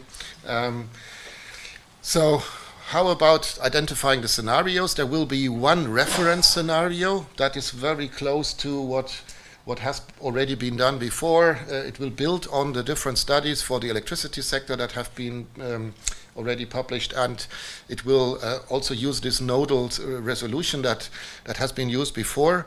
But then we will do further scenarios with different aspects. For example, a faster electrification rate or a faster build out of the grid capacity. How does that impact the pathway for renewables and power TX? Then, for example, the hydrogen demand can vary across industries, or the export quantities can be varied. And then also the CO2 budget, how fast can it be reduced, and what are the interim milestones to be achieved for CO2 reduction, and so forth. So what is now the objective for this workshop next week is to get feedback from sectoral experts, industry, transport and power sector. how to define these different scenario variations that we will look at. That will then define the corridor for potential pathways towards net zero by 2050. So that's an important exercise, and we need the feedback from the experts in order to find the most relevant scenarios that show the relevant pathway options. So once this is done ready, if you're not involved in the process itself, we hope that by April, we expect by April, we are planning by April to have the tool available, and then you can download it, use it for whatever you need it for, share it with others, work with it, make adjustments, and hopefully that will inform the process towards net zero. Thank you very much for your attention.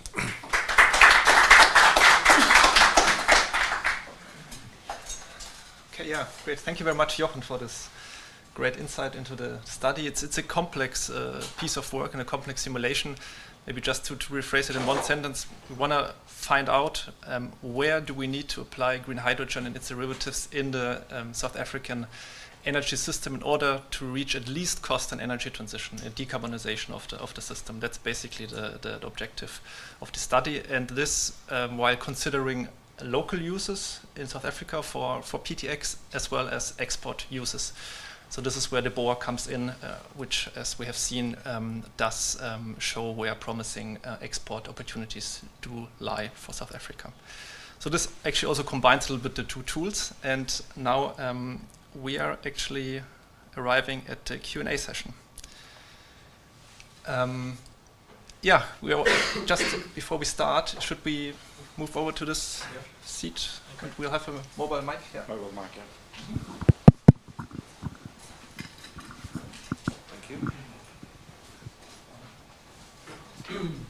So we only have a question, the gentleman in the back. Yes? First, thank you for this interesting presentation, both of them. My name is Ali. I have two questions to... thank you. I have two questions to Zafar and one question for the second presentation. First one, you showed us the tool, and I can change some parameter. But for example, if I change parameter for CapEx, for example, for South Africa, what will happen, the CapEx for other country also will be changed, have to be changed. Why? So in the tool, can I change CapEx for South Africa and the other country so I can compare apple to apple? Is it doable, or I have to go to the back of this Excel tool and change CapEx in every country? That's first one, before you answer. Second one, I might have lost you or something. You don't calculate cost of transportation, right? It's out the boundary of the tool, right? Do you want me to answer the first one or the second one first? Whatever you want. You can start. So for the second one, we do calculate cost of transportation. Okay, so it's my bad. Just not internally in the country. So the shipping costs, for example, are included for the different molecules. Different molecule. So ammonia, LOHC, yes. liquid. Okay, that's perfect. I just showed the example for ammonia, Okay. but you can obviously choose LOHC or methanol or kerosene. Yeah, pick your poison. Okay. And first question? For the first one, yeah, you have to do it individually right now. Okay. But you can save the output and compare it afterwards. Okay. So for different countries. In the web app, I guess that's something that we can look at as well to make it a bit more modifiable. Yeah, it will be. So there are some limitations in the Excel model. I know. I developed a tool by myself, so I know every tool has its limitation. Yeah, but we thought in the first iteration, at least we get something out that is usable and easy to use and gets the conversation started, and people like you asking exactly these kinds of questions so that we can upgrade it in the next iteration. Second question. The second tool will be based on Python. So the interface will be Python. So if I have to change parameter, will it have like more friendly, I hate Python, so more friendly, user-friendly interface, or it will be Python? Well, Python is just a language in which this is programmed. There is like a dashboard type of thing where you can work with.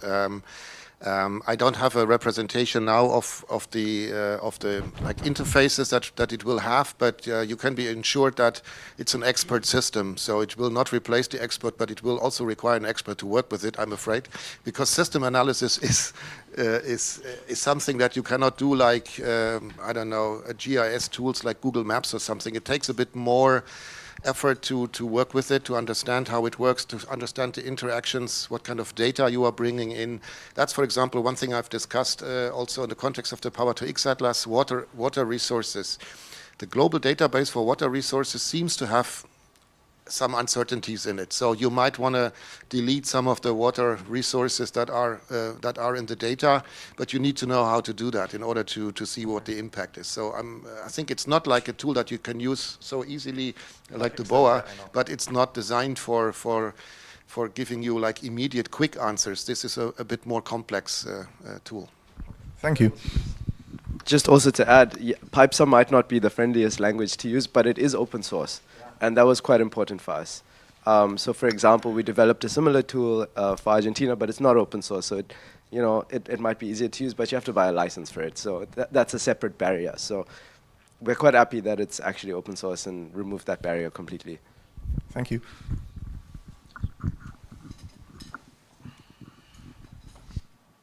Okay. Do we have any other questions on either of the two tools or generally on the topic of PTX value changes? Sure, yeah. Thank you so much, Jenny Simon, University of Hamburg. I'm very much looking forward to playing around with the tools and seeing what they can do. We try to develop a database for analyzing risk related to evaluating where hydrogen production should be located. And I was very much wondering for the second tool, do they come in there? So we had very much difficulties in calculating how political developments are going, like how is the regulation of access to land developing and so forth. You had land in there, so do you try to calculate it? And for the first tool, my question would be you in the second tool, I understood indicators are changing and you integrate that. Is this integrated in the second tool, in the first tool as well? So do you have yearly updates or new data you get into there? In the future, yes. Right now, it's a static tool. So because it's Excel-based, this is it. You download it, you use it offline. In the web app version, that's exactly what we're trying to do, so that it would be ideal if it auto-updates based on the different data sets that it's pulling from. But we have to see how we can achieve that. For your question on risk, are you looking at investment risk then, like all of the different components that specifically relate to that? And how that relates to your cost of capital, or did I understand you correctly? No, the financial questions are my personal sub-project, and we talked about it yesterday, so it relates to that. It's kind of my personal sub-project, and we try to have a broader picture. And what we try now with risk mapping is social development, political development, which conditions do change. So we do not have a calculation of risks element in here. That would have to come in through the design of the scenarios to assume an accelerated grid strengthening or a slowed down access to land would mean that you implement slower than you have a slower deployment rate, if a lower one. So that would have to come in by the scenario design. The other thing is the second aspect there. If we manage to actually use the Emprise approach also for this by April, then we will have a bit of an analysis on different aspects of variations of these parameters and what their implications are. That's the robustness thing. So that relates somehow to the risk approach, but we do not actually do calculations on risk basis.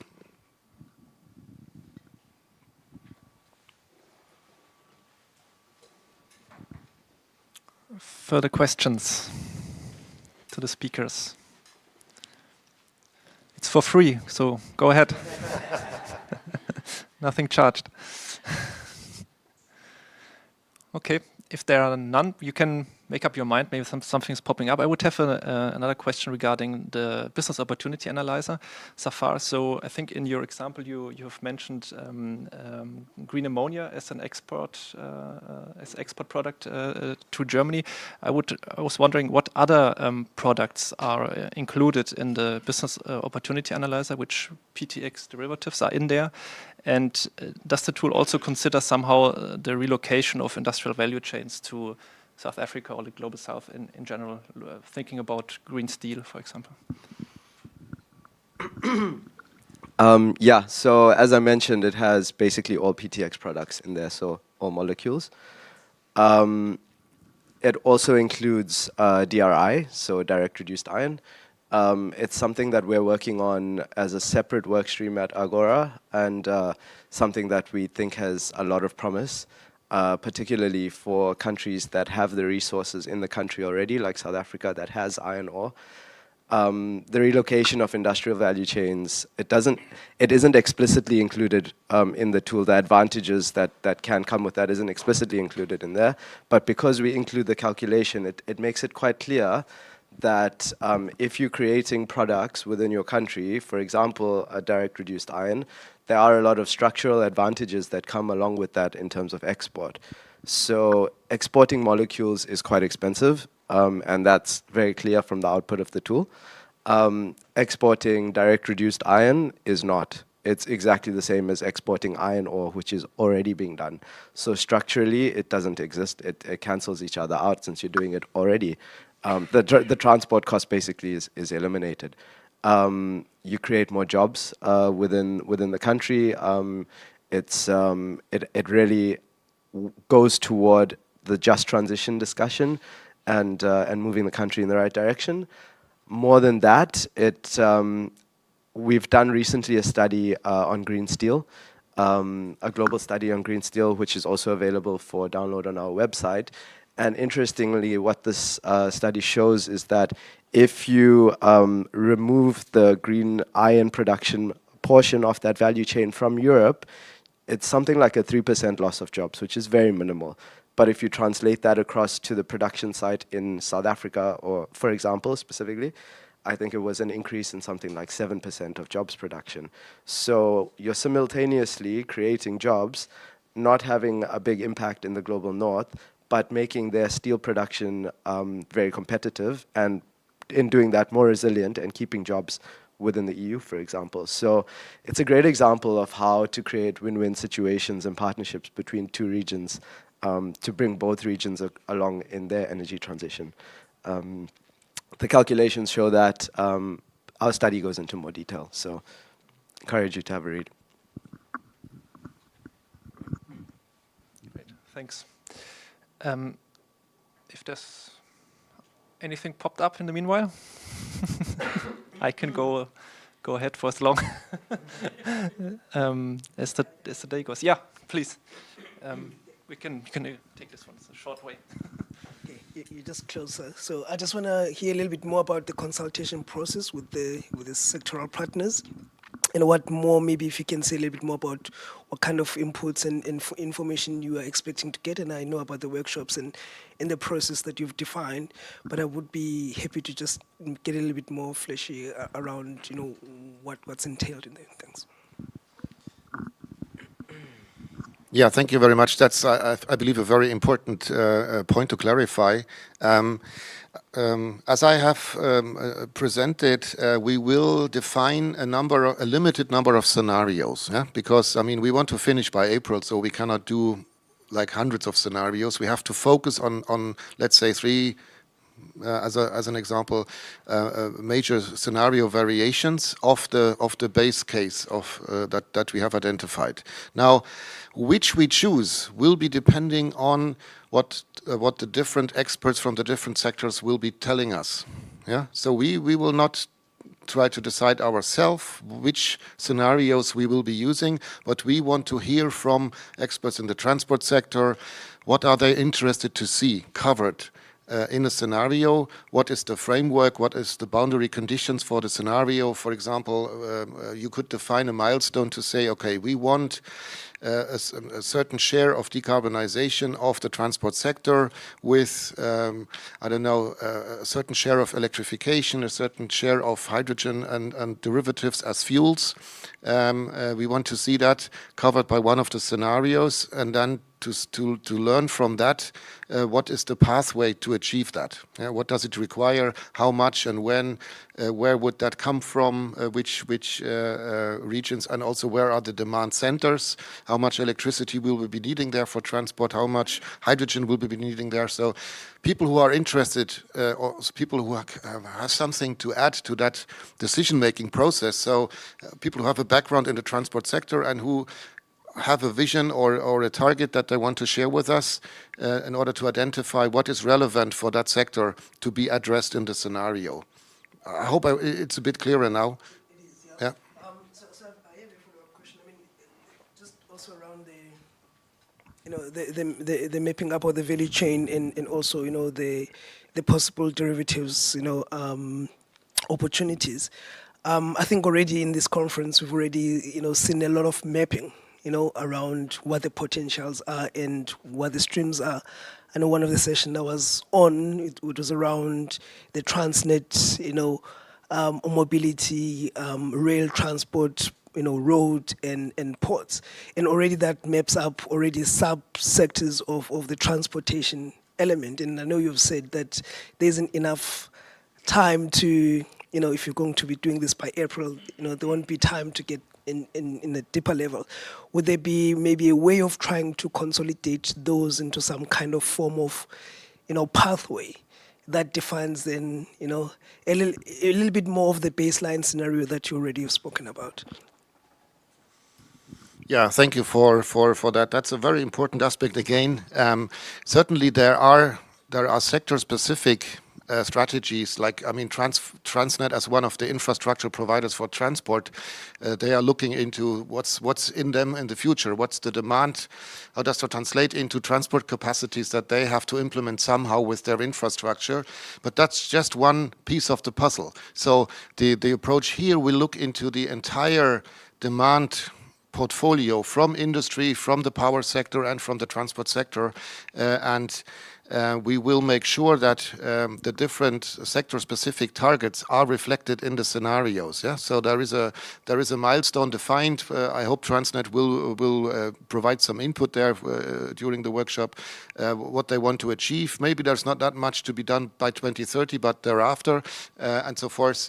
But we will bring that together with the other sectors, and then identify what is the minimal cost pathway to achieve decarbonization in all sectors. So there might be interaction and interaction between the sector targets, so that might slightly modify what I would call fragmented strategies that we are seeing from the various sectors. So we're trying to unify this into a common pathway, which I think is necessary to minimize cost. Infrastructure costs are high, and we are talking about decades here. So I think to understand what the integration of all these demands, including export, with the different production options, what that really means for South Africa, rather than looking at only one angle or one aspect of it. But we will not forget about these. We will take them on board and make sure that all these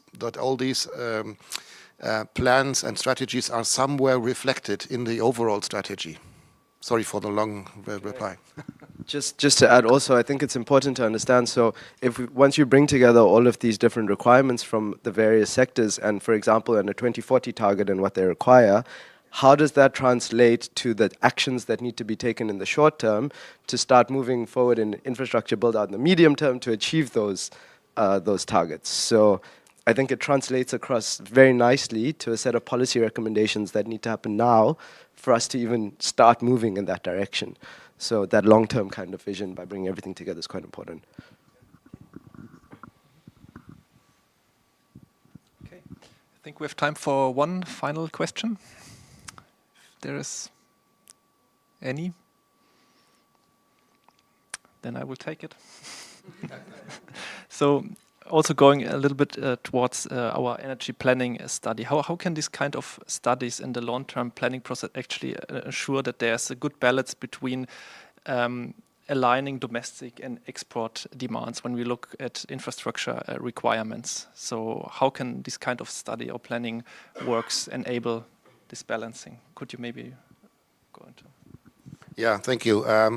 That is a discussion that we have in many of the potential exporting countries. Where is the balance, first of all, on the production side between satisfying domestic markets for decarbonization, while at the same time there is a market pool in, for example, Europe for these premium products, green products that are not cost competitive for the time being. So this is a very interesting question. And how does that translate into energy planning? So system development. I think that is the other aspect, that we are not only looking at all sectors, but we are also including the export market in the analysis. And by defining export quantities throughout the years 2030, 40, 50, we can identify what is the required infrastructure, and how does that integrate with satisfying the domestic demand. So again, it's an integrated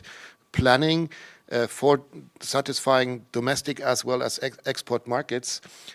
Again, we are interested to hear from stakeholders who are also interested in export, what they think will be plausible and relevant targets, quantities to be exported by 30, 40, 50 and so forth, to see how that translates.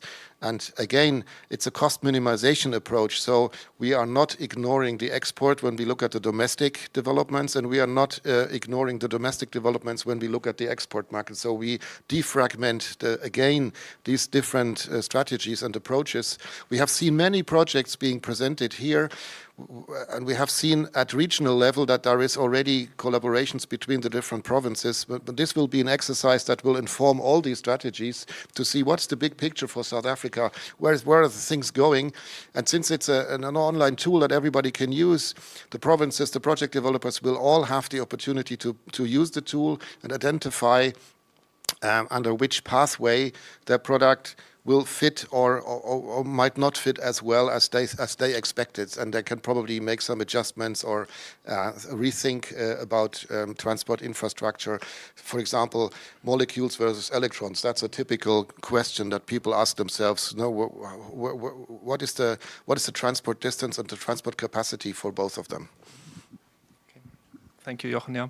And as you have already mentioned, so our stakeholder workshop is on Monday. So if any one of you feels eager to participate, more than welcome. We'll have the stakeholder dialogues all along the process of finalizing the study, which we think could be around April next year, no? If I understood you correctly. Yeah. Okay. With this, I would like to close this session. Thank you very much for your participation, for your interest. Thank you very much to the speakers for your valuable input. And if you want to follow our work, the work of the International PTX Hub and the activities in South Africa, please feel free to address our PTX Hub LinkedIn sites, go to our websites. You will find all of the products that have been released so far on the website for download, and get in touch with us. Thank you.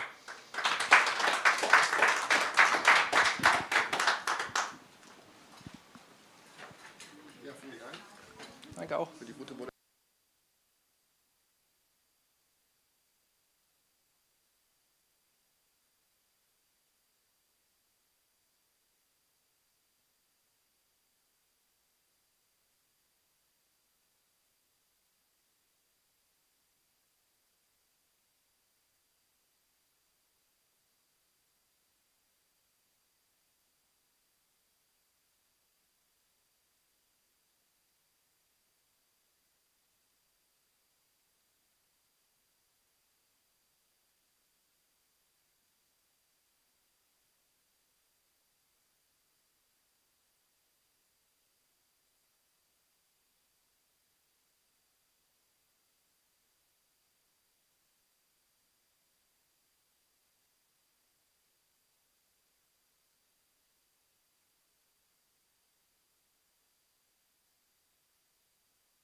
So, excuse the, we don't really need it, but.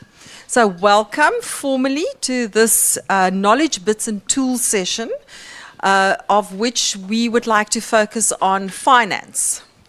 Very interesting and encompassing topic, so I have very capable presenters.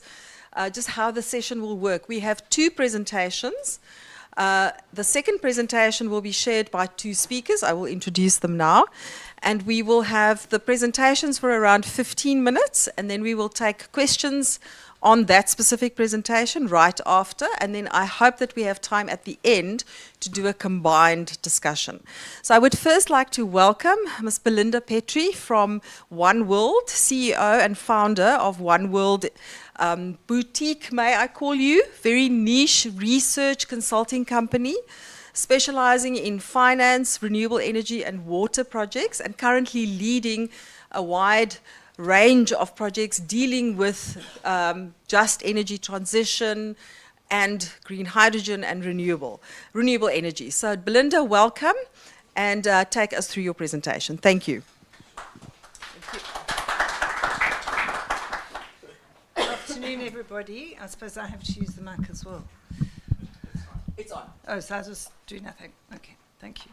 All right, so as Marlette said, I'm going to take us through the finance landscape for green hydrogen. It's been a steep learning curve. So Marlette says we've been around a long time. We've done a lot of renewable energy and climate finance, but it's the first time working on green hydrogen finance, and I'm sure that would have been the same for many because it's such a new space. So colleagues, I'm going to be presenting the finance landscape analysis that we've done across South Africa, obviously with a clear global focus because the off-takers are largely global.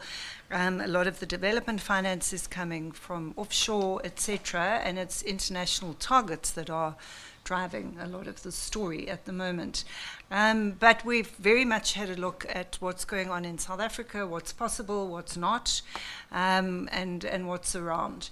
We are in the final stages of the project. It finishes in 2 weeks' time. But there is some last-minute double-checking that we're doing on facts and figures. So there may be a couple of things we will still adjust for the final report, which will get published. So just bear with us on that. But I think in the main, things are pretty accurate at this stage. I'll take us first through key messages and then very briefly on the methodology that we've used. And then I want to go into some key insights. So firstly on funding mechanisms and what's available. Secondly on risk and risk allocation. Thirdly on the typology of offtake agreements. So I'll talk a little bit about that, what those look like. And then associated with that is business models and what those are looking like. And then lastly, I'll give you a sneak peek, hopefully, if the link works, on the database that we've developed of all the funders, off-takers, funding mechanisms, etc. This will all get published, so you'll just get a quick preview of what that looks like. So in terms of key messages, I mean, you've been hearing this the whole week, right, is that green hydrogen is still emerging in terms of commercial viability. That's largely an issue of price. So as one of the informants said to me, it was from KfW Commercial Bank, it's hard to find, it's impossible, I think he said, to find green hydrogen projects with good prices. So I asked him what a good price is, because those were the words he used, and he said a good price is where the project can pay back its debt, service its debt. And these projects are still hard to find. So that's obviously an important key message. But this landscape is changing quickly, and I think we've seen that this week as well.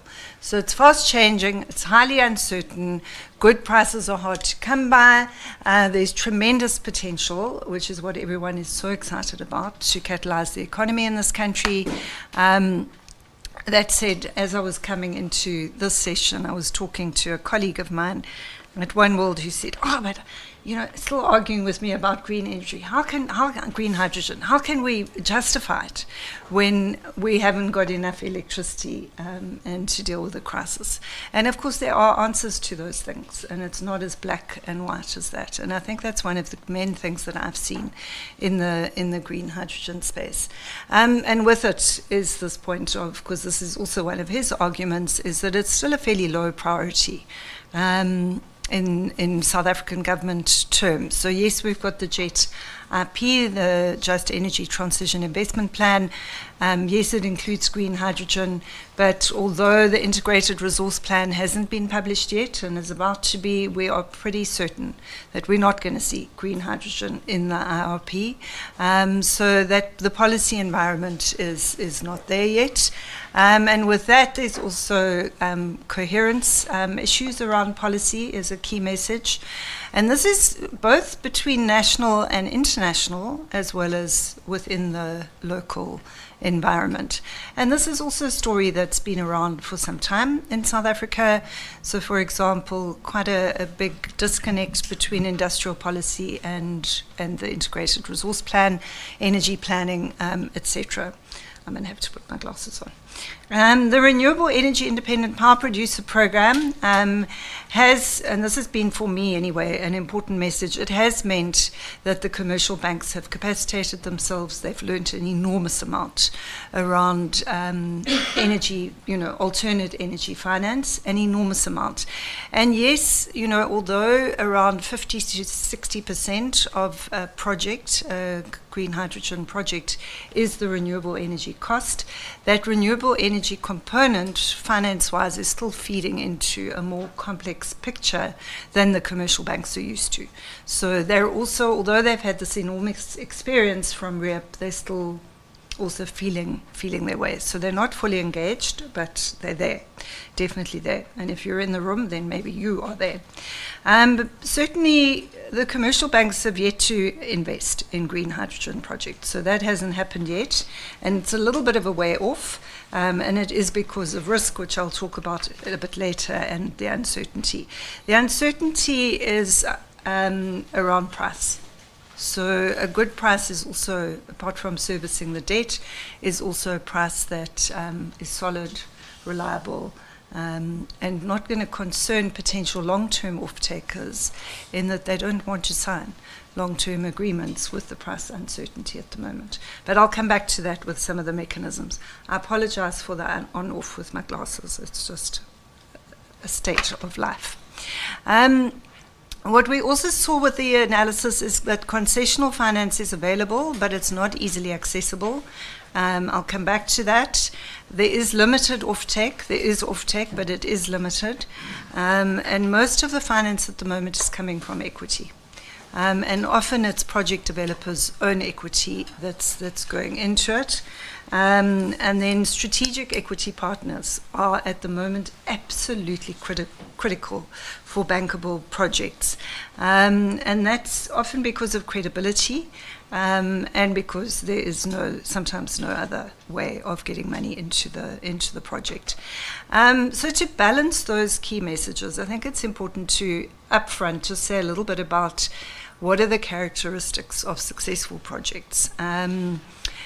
And the first thing to say about that is each project is completely different from the last. There are very few of them at the moment, but the ones that are either showing success or have been successful, and there is only one banked project so far globally, which is the NEOM project in Saudi Arabia.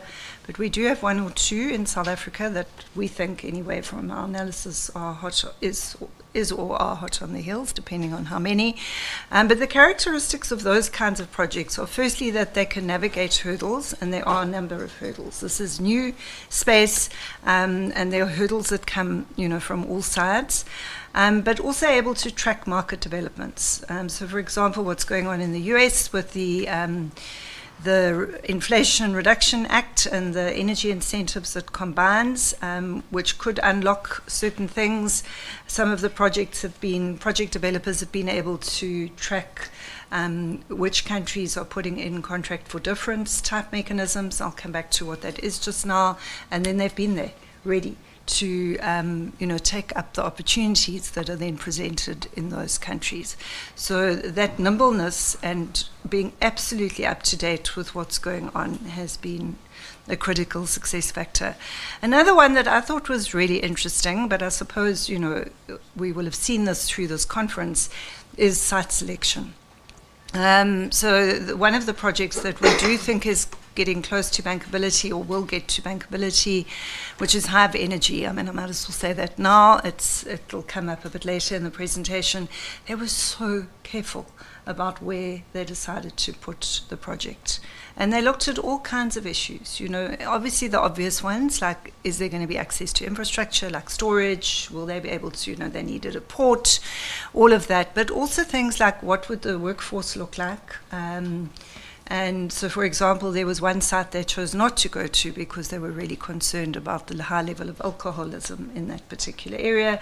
There was another site they didn't want to go to because of extortion. So there are a number of factors, and they are extremely comfortable that they're in the right site and that they've got good partners in that regard. Decoupling the project from political risk, I think, is also important, and some of the more, let's say, happier projects in South Africa are the ones that are not attached tightly to the JET IP, and so are not involved in all the negotiations and machinations of that money being released. But they're leveraging the JET IP because it's got green hydrogen in it. So I think it's quite clever. Another thing is balancing between a big bang and a compartmentalized approach.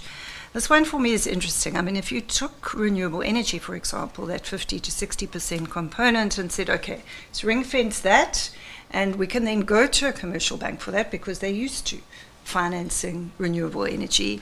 It's not as easy as that because you need a whole that is greater than the sum of its parts.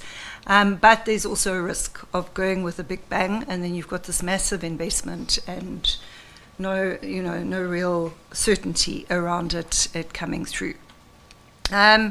These projects need to be able to demonstrate public benefits, such as shared capacity, for example, ports, the grid. We've heard a lot about the grid this week, is a massive aspect, and it's such an important public asset. So that's important. And with that, these project developers need to inform government of regulatory needs. So there's a collaborative approach needed from industry, and the projects that are doing it are the ones that are showing greater signs of success. Leveraging subsidies such as the contract for difference, but not necessarily relying on that 100%. I'll come back to that. And then previous experience and a demonstrable track record.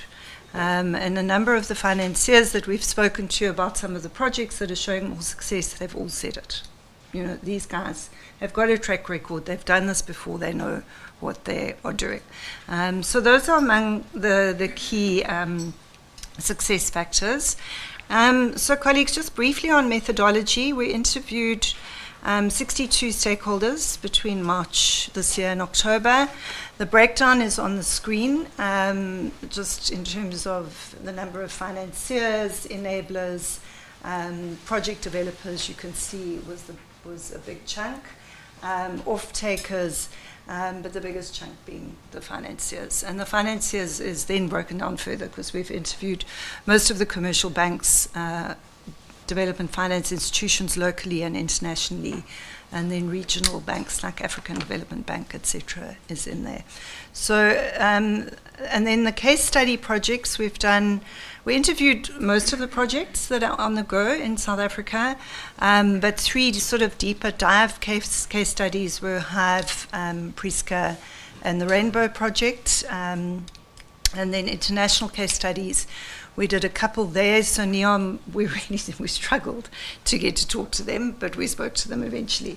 That was important because it's a successful project, but we've also spoken to Denham in Australia, Stanwell also in Australia, and then the Namibia project, obviously. So that's just a little bit on the methodology. So some of the key findings, we were asked to have a look at what finance is available for initial stages of the project. So to do that, we needed to have a look at the whole life cycle of the project, as you'll see in a minute. But you can see it almost to some extent here as well. But if you classify the initial stages of a project as being anything from your concept to the end of your feasibility, full feasibility stage, that's how we looked at it, and that's what's broken down. So most of the funding that is required at the initial stages by developers is at the feasibility stage. A lot of the developers found that they were putting their own money into developing their concept notes, although there were a few, as you can see, that would seek funding for that, but struggled. And then pre-feasibility also eats up some of the initial stage funding. There's very limited support for small-scale projects, and yet a finding that I didn't expect to make is that we need demonstration projects, which are small-scale, typically, as much as we need the large-scale projects. We need to be able to show successes. I better hurry up. Okay. So, and this is then just how we broke these down. Just some of the insights from the case study projects. I said that we've done 3. This shows you who financed. I'm sorry for the acronyms, but I'm sure you know them by now. Industrial Development Corporation, KfW, etc. But I think what's interesting on this slide, I mean, the details there, and I'm sure these slides will be available, but the Hive project, which is the one I keep saying is showing success, is a consortium approach. There are a number of actors involved in the funding, and then what you're not seeing on the slide is there are also a number of actors involved from an advisory perspective. And this has been one of their success factors, is that they've got a grouping, they've got the right grouping together on the finance and the advisory side. Key finding is that substantial equity capital is required. The ratios that people are looking for are either 60-40, 70-30 split, but they're struggling even to find the amount of equity needed to get to that point. But strategic equity partners and equity finance is deemed critical in what's currently still an uncertain market because of the ability to absorb shocks and because of credibility. So, and what project developers are finding, which I think is an important insight, maybe obvious for new projects, is that you need to allocate time and resources for delays. One of the project developers called those bureaucratic delays. It could be anything. It could be sourcing land from Transnet for your storage facility, and it takes time. It could be negotiating a wheeling agreement with Eskom. Those kinds of things take time. Some of the project developers actually in the end said, you know what, we're going to seek development, concessional finance to fund those delays. So perhaps a couple of million from IDC or KfW. But it's an interesting insight. In terms of financing mechanisms, so that's what you see. I don't think I can go too far from here, but this is down the left-hand side, the grant funding, concessional debt. You'll see as you go through the different stages of a project, and here we've got through to stage 5. So stage 1 being proof of concept, stage 5 being post-capital investment. You've got different financing blends and different mechanisms that are at play across the different stages, but you will always get grant funding and own equity funding at the very early stage of the project. And then against this, it's a very busy slide. We've mapped all the different investors that are currently there. It'll be this slide. I see you taking pictures, you're welcome. But it'll be in the report that gets published, and these slides will get circulated. So as you can see from this, the type of finance is determined by the development stage of the project. So you get different types at different stages. This is not unusual in energy finance. The scale increases as the project reaches construction and implementation stage. Obviously, these are capital-intensive projects. And the highest vulnerability, that's what we call the valley of death, is at the stage of feasibility as you're starting to ramp up towards capital investment. The slide just shows you the different categories of investors: international DFIs, local government, commercial banks, etc. Who we interviewed, and then what did they fund. So it's just a different way of having a look at some of the information I gave you earlier. I said I would talk about risk. I think one of the most interesting things, and it's pertinent to financing, very pertinent to financing, is what are the risks facing green hydrogen projects, and how do you allocate that risk? Who's going to pay for it? Is it the off-taker? Is it the developer? Is it the government? Who is going to pay for that risk? The same kind of approach gets done when you're developing a power purchase agreement in the renewable energy space. You look at what are the risks and who you're going to allocate them to. It's just different in the green hydrogen space, and there are quite a lot of risks, including geopolitical risks, which is one of the boxes here, but then also some of the typical risks that you would expect, like technology, finance risks, legal and regulatory risks, of which there are, facing the projects in South Africa. We've heard about some of this, revenue risks, etc. So very important to think about when will these risks occur and who will take the risk. So that's the middle diagram in the project cycle. This one then just shows you across the different stages of the project that you'll get risk allocation. So the same stages I showed you earlier. Geopolitical risk, for example, across the life cycle of a project. Technology and operational starting at feasibility stage. That's obviously consistent with the funding story. You know that the funding ramps up. That is also when your risk will ramp up at the feasibility stage. And then next to risk across the board.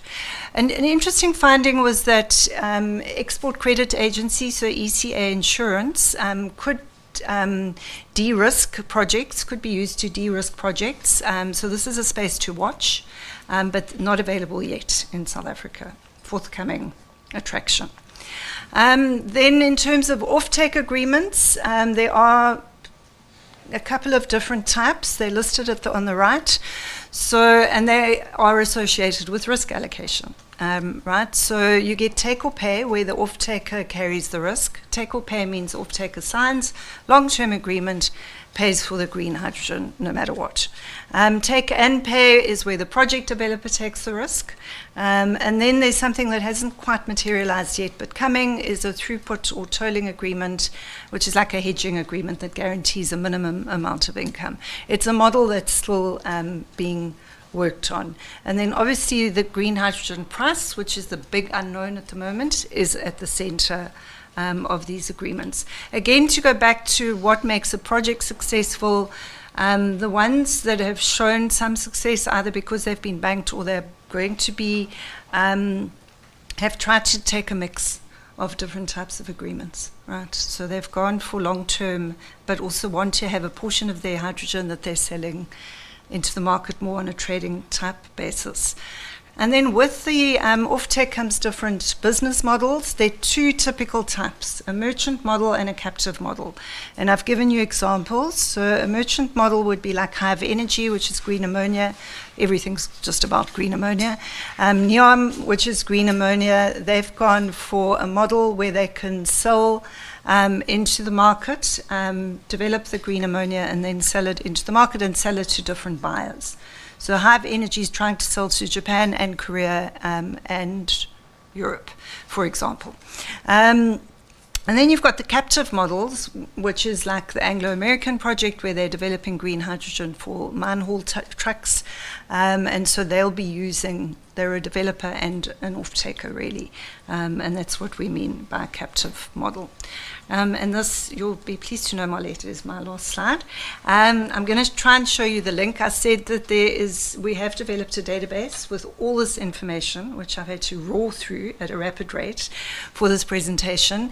It's in an Excel. This is a screenshot, and I'm going to try, oh, it might work. No. Can't read this page. All right, that's not a surprise. We did put a link in, but we've been struggling to get it to work on this particular internet. So colleagues, the database will be published with the report. It's got everything you need to know in it, I hope. There may be times where contact details have changed, or people have said, please don't publish this, or, whatever the case may be. So it's not going to be 100% perfect. And you certainly would still need to do your homework, I think is my main message to you. But it gives you, I think, a really good go-to place for the information on financing. Thank you. Thank you. Don't run away. Thank you. Thank you, Belinda. As Belinda said, I'm sorry, we had to roar through really great work, but we will take a few questions. If you have questions, just to say, the presentation will be available, the full report will be available, and the database will be available. And we will most likely launch this report in some way with full presentations and access to it as well. So don't worry, you will get all the information. But if you have questions or clarification for Belinda, could I see just if they, yes. Can I ask a question? Hello. You presented two business model, merchant and captive. But merchant building like hydrogen project without off-take agreement, how you will get finance for this? Because it has high off-take risk. So that's a question mark for me. Thank you. Did you say without off-take agreements? Merchant model like NEOM, you said they build it, but there is no off-take agreement, as I understood. No, I wasn't saying that. That's why I was checking that I heard you correctly. Okay, so this is what happens when I talk too fast. No, they need off-take agreements because they're selling into the market. And the difference between that and captive is that they're selling for market purposes, whereas to off-takers, whereas a captive agreement, a captive model is where the developer is producing for own purchases. Okay, thank you. Purchases is the wrong word, but purposes, yeah. Thank you. So please also ask Belinda some questions at the end of the session. So thank you very much, Belinda. Then I would like to introduce the next two speakers, Dr. Theoneste Urake, a senior consultant with GFA and currently leading a number of green hydrogen projects. The presentation will be shared with also by Mr. Ali Habib, based in Masdar City in Abu Dhabi, and a leading economic consultant and responsible for a number of cutting-edge research products as well. So I hand the floor to you two. Thank you. Yeah, thank you, Marlette. As you said, we are two presenters. I will talk about the tool, and then Ali will come and show the tool, how it works, where do we put the input data, and how do we visualize the results. So before I go in details, this tool was developed as a part of one GIZ assignment which we are conducting. We are presenting the results in 1 week or 2 weeks, the end of the month, in Johannesburg and in Eastern Cape.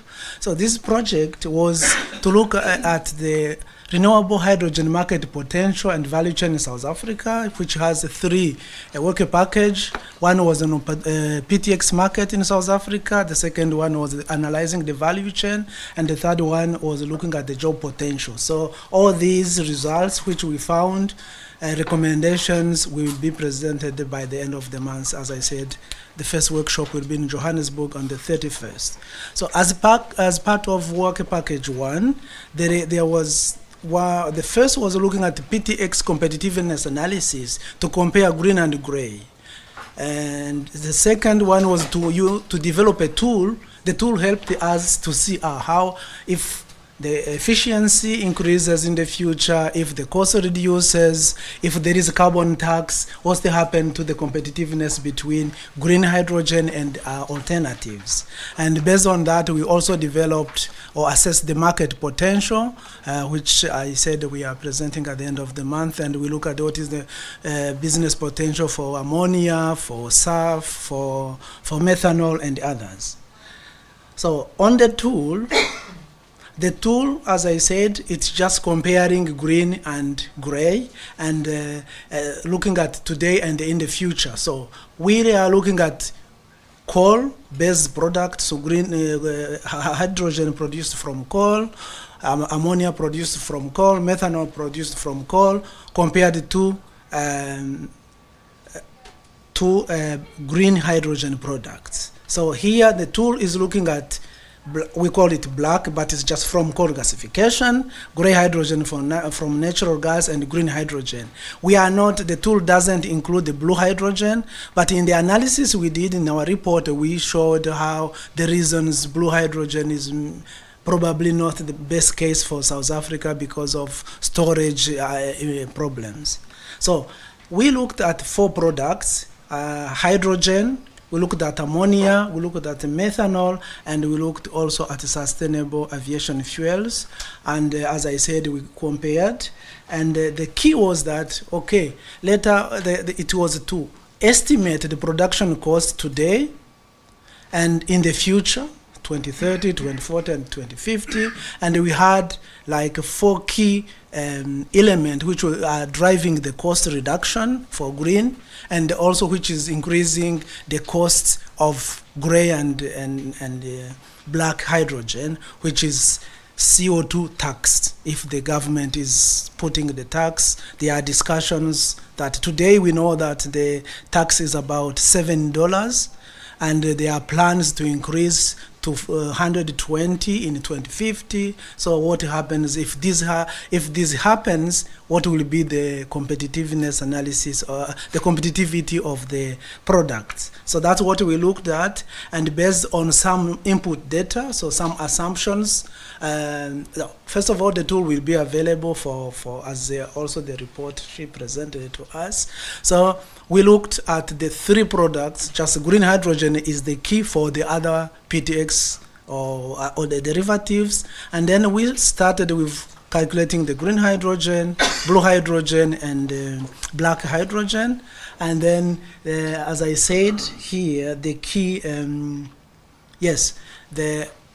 it depends on the assumption you choose. So if you say, for example, there will be no tax, this will be one assumption, and then you can see, without a tax, it looks like this. But if you put $20, $50, or $100 on carbon tax, you get what you get. And the same for energy efficiency, electrolyzer efficiency. We know that with improvement, the specific consumption of hydrogen, of electricity will reduce.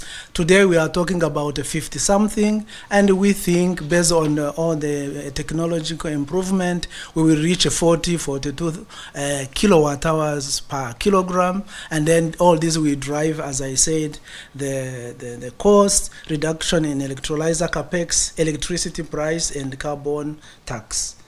And this is, for example, one of what we saw. If we see, we say, okay, now if we have green, gray, and black. So if you do not consider here, we are not talking about high CO2 tax. In an early presentation, he will show us, okay, if you put 0, we see what will happen if we increase. Just this is to show how it calculates. This is one example we looked at when we were comparing the PTX, cost gap between green and gray. So if, for example, we looked at if we consider carbon tax, or if we do not consider, you can see, for example, for the first one, we have the gray ammonia, and without, and then gray ammonia when you put CO2 tax, and then gray, you reach the parity in 2040, but for black ammonia, you reach the cost parity earlier, because if as I said, the black hydrogen emit a lot of CO2, so then you will have like double. If you produce hydrogen for coal gasification, it will produce twice CO2 per kilogram than hydrogen from natural gas. So with this one, you can see what will happen if we put $20 or even without. You can, for example, here you see for black hydrogen, which is from coal, you reach parity in 2030. Yes, and this is also another comparison for methanol when we see, okay, natural gas, coal-based and e-methanol, so green methanol. And as I said, this depends on the assumption you put in the tool, which we are going to see right now, that, okay, let us assume no tax, what happens? Let us assume tax, what happens? Yeah, then I think if there is, the question will come later. Yeah. Do you have any questions at the moment for clarification? Good. Yes, Mark. Maybe I'll just speak up. They are streaming. Firstly, I think really, it's an incredibly helpful tool, right? And my heart goes out to you because trying to preempt the sort of future outlook of pricing is a difficult task. And I think, so obviously you can provide scenarios for different tax regimes that, that will impact that. What were some of the other key drivers in your view? And then how did you account for the reduced cost of technology, right? So the sort of technological advances that will bring those costs down. And how, I think that's probably the most difficult part to take a future view on. Yes. What I said that here, there are 4 key factors which are driving the cost down, the green. So one is electrolyzer efficiency. As I said, now we are over 50, but based on different studies, projections, we think in 2050 the cost will be, the specific consumption will be about 40, 42. And this one, the first assumption. And then you consume less electricity for 1 unit you produce. There is a reduction in capex because of economies of scale. We know now it's too expensive, but in a few years it will reduce. And also electricity price, which is constitute a huge share of the of LCOH, and then the carbon tax. The carbon tax, now we have 2 scenarios. Without, one is with 0 carbon tax, what happens, and the other one is from the public literature, is we have a source saying that the government today is $7.87. In 2025 it will be set to $20. 2030 it will be $30, and the intention will be to achieve 120 in 2050. So if you put this in equation, you can see how it will influence, and then the increase the cost of gray, and then the green becomes competitive. We will make you see that live on the tool.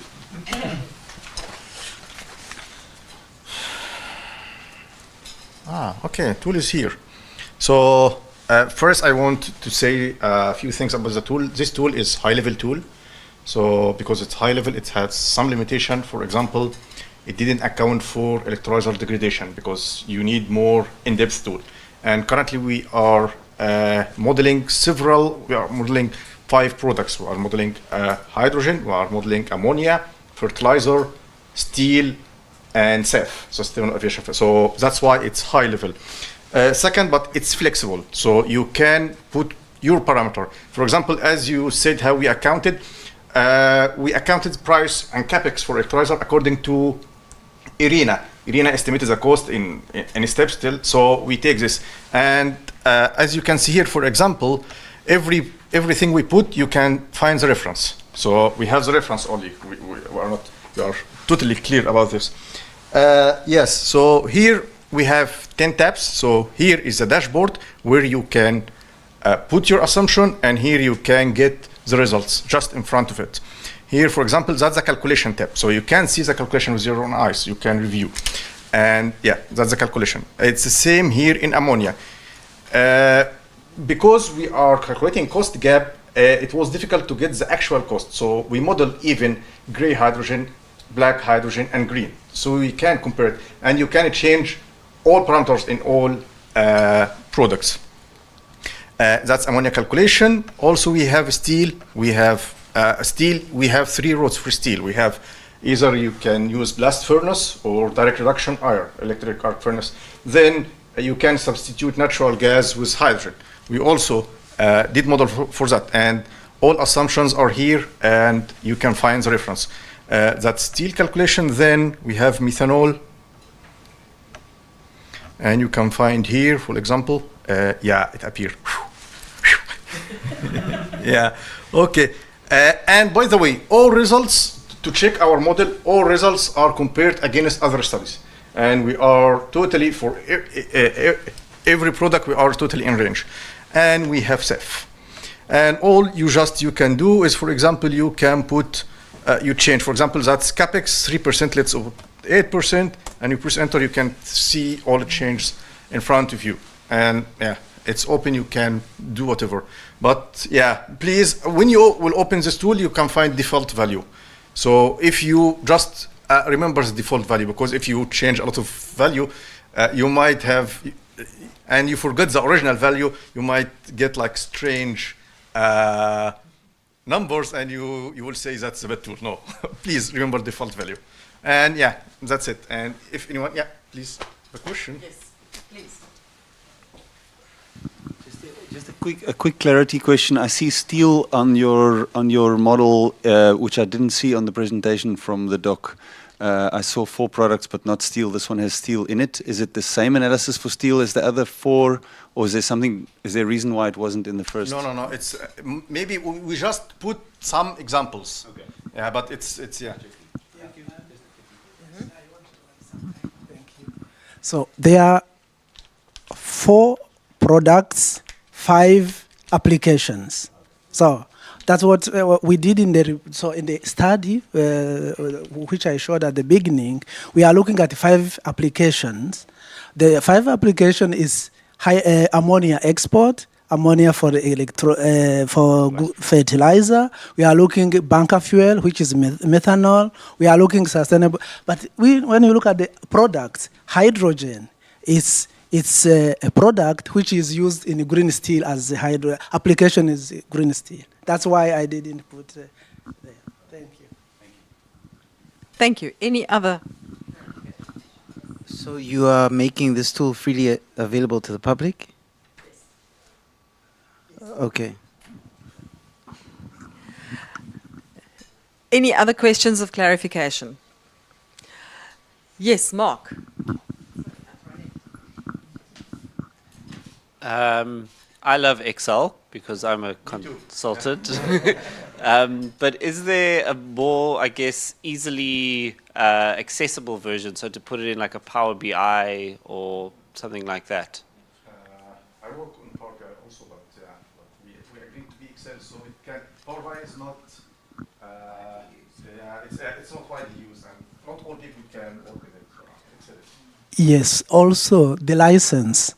So you have a license, but we wanted to make this tool available and accessible by everyone. So without a license, you cannot open it. That's why it is in Excel. We are thinking also for the other tools, which is being developed under the other project.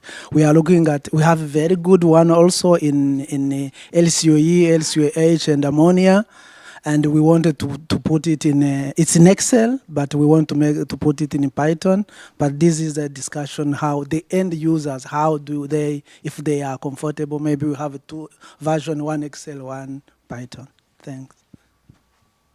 Thank you. So if you don't mind, Belinda, Theo, Ali, would you mind joining us there? Then we can just have a joint discussion. So, a chat, yes. The Germans call it a fireside chat. Kamingespräch. So to kick off, I would like to ask Belinda, from your work, what would you, if you could make 3 recommendations to project developers around project finance in South Africa, what would you tell them? Thanks, Marlette. My favorite, is this working? My favorite kind of question, top 3 things, yeah. I think firstly, learn from the mistakes and the successes of others would be my first advice. And just leapfrog where you can. This is a new space, and I think Tobias Bishop said it yesterday. There is an early to market cost. that comes with developing these projects. So go and learn from those that paid those school fees. Secondly, in terms of finance, I mean, the space is opening up. You know, it was, for me, this project was interesting because I didn't expect it to be quite so sort of dismal, to put it bluntly, the funding landscape. But that's changing, and it was changing even while we were doing the work. So, you know, between early this year and now, things have changed enormously. So I think, you know, project developers that are going in now, Marlette, are going into a space where this learning by doing, everybody's been doing that, and so the space is opening up. Some of the commercial banks are wanting to play. They are Rand Merchant Bank, they're Nedbank, you know, they want to play. So I would definitely engage with them. But I think also the concessional finance, the development finance institutions have also learned a lot. So there's been an opening up there and partnerships that I think have also emerged between the international and the local DFIs. So go and look for the money where it's been spent already, because they're more willing to spend. Yeah, I think would be my second piece of advice. My last is you have to do your homework. The projects that have been successful, the NEOMs, you know, Have Energy, those kinds of projects, Anglo with their demonstration project on mine haulage, they've done their homework. You know, they've gone and looked at the different products, the different applications. That's what you were saying. You know, they've figured out where the market is. They've figured out where the off-takers are, and they followed them. And that's absolutely critical. Thank you. Thanks, Belinda. Then I would like Theo, if you could, I mean, there was a wealth of information on your slides, but if you could just unpack for us in your work where you looked at price gaps and price parity.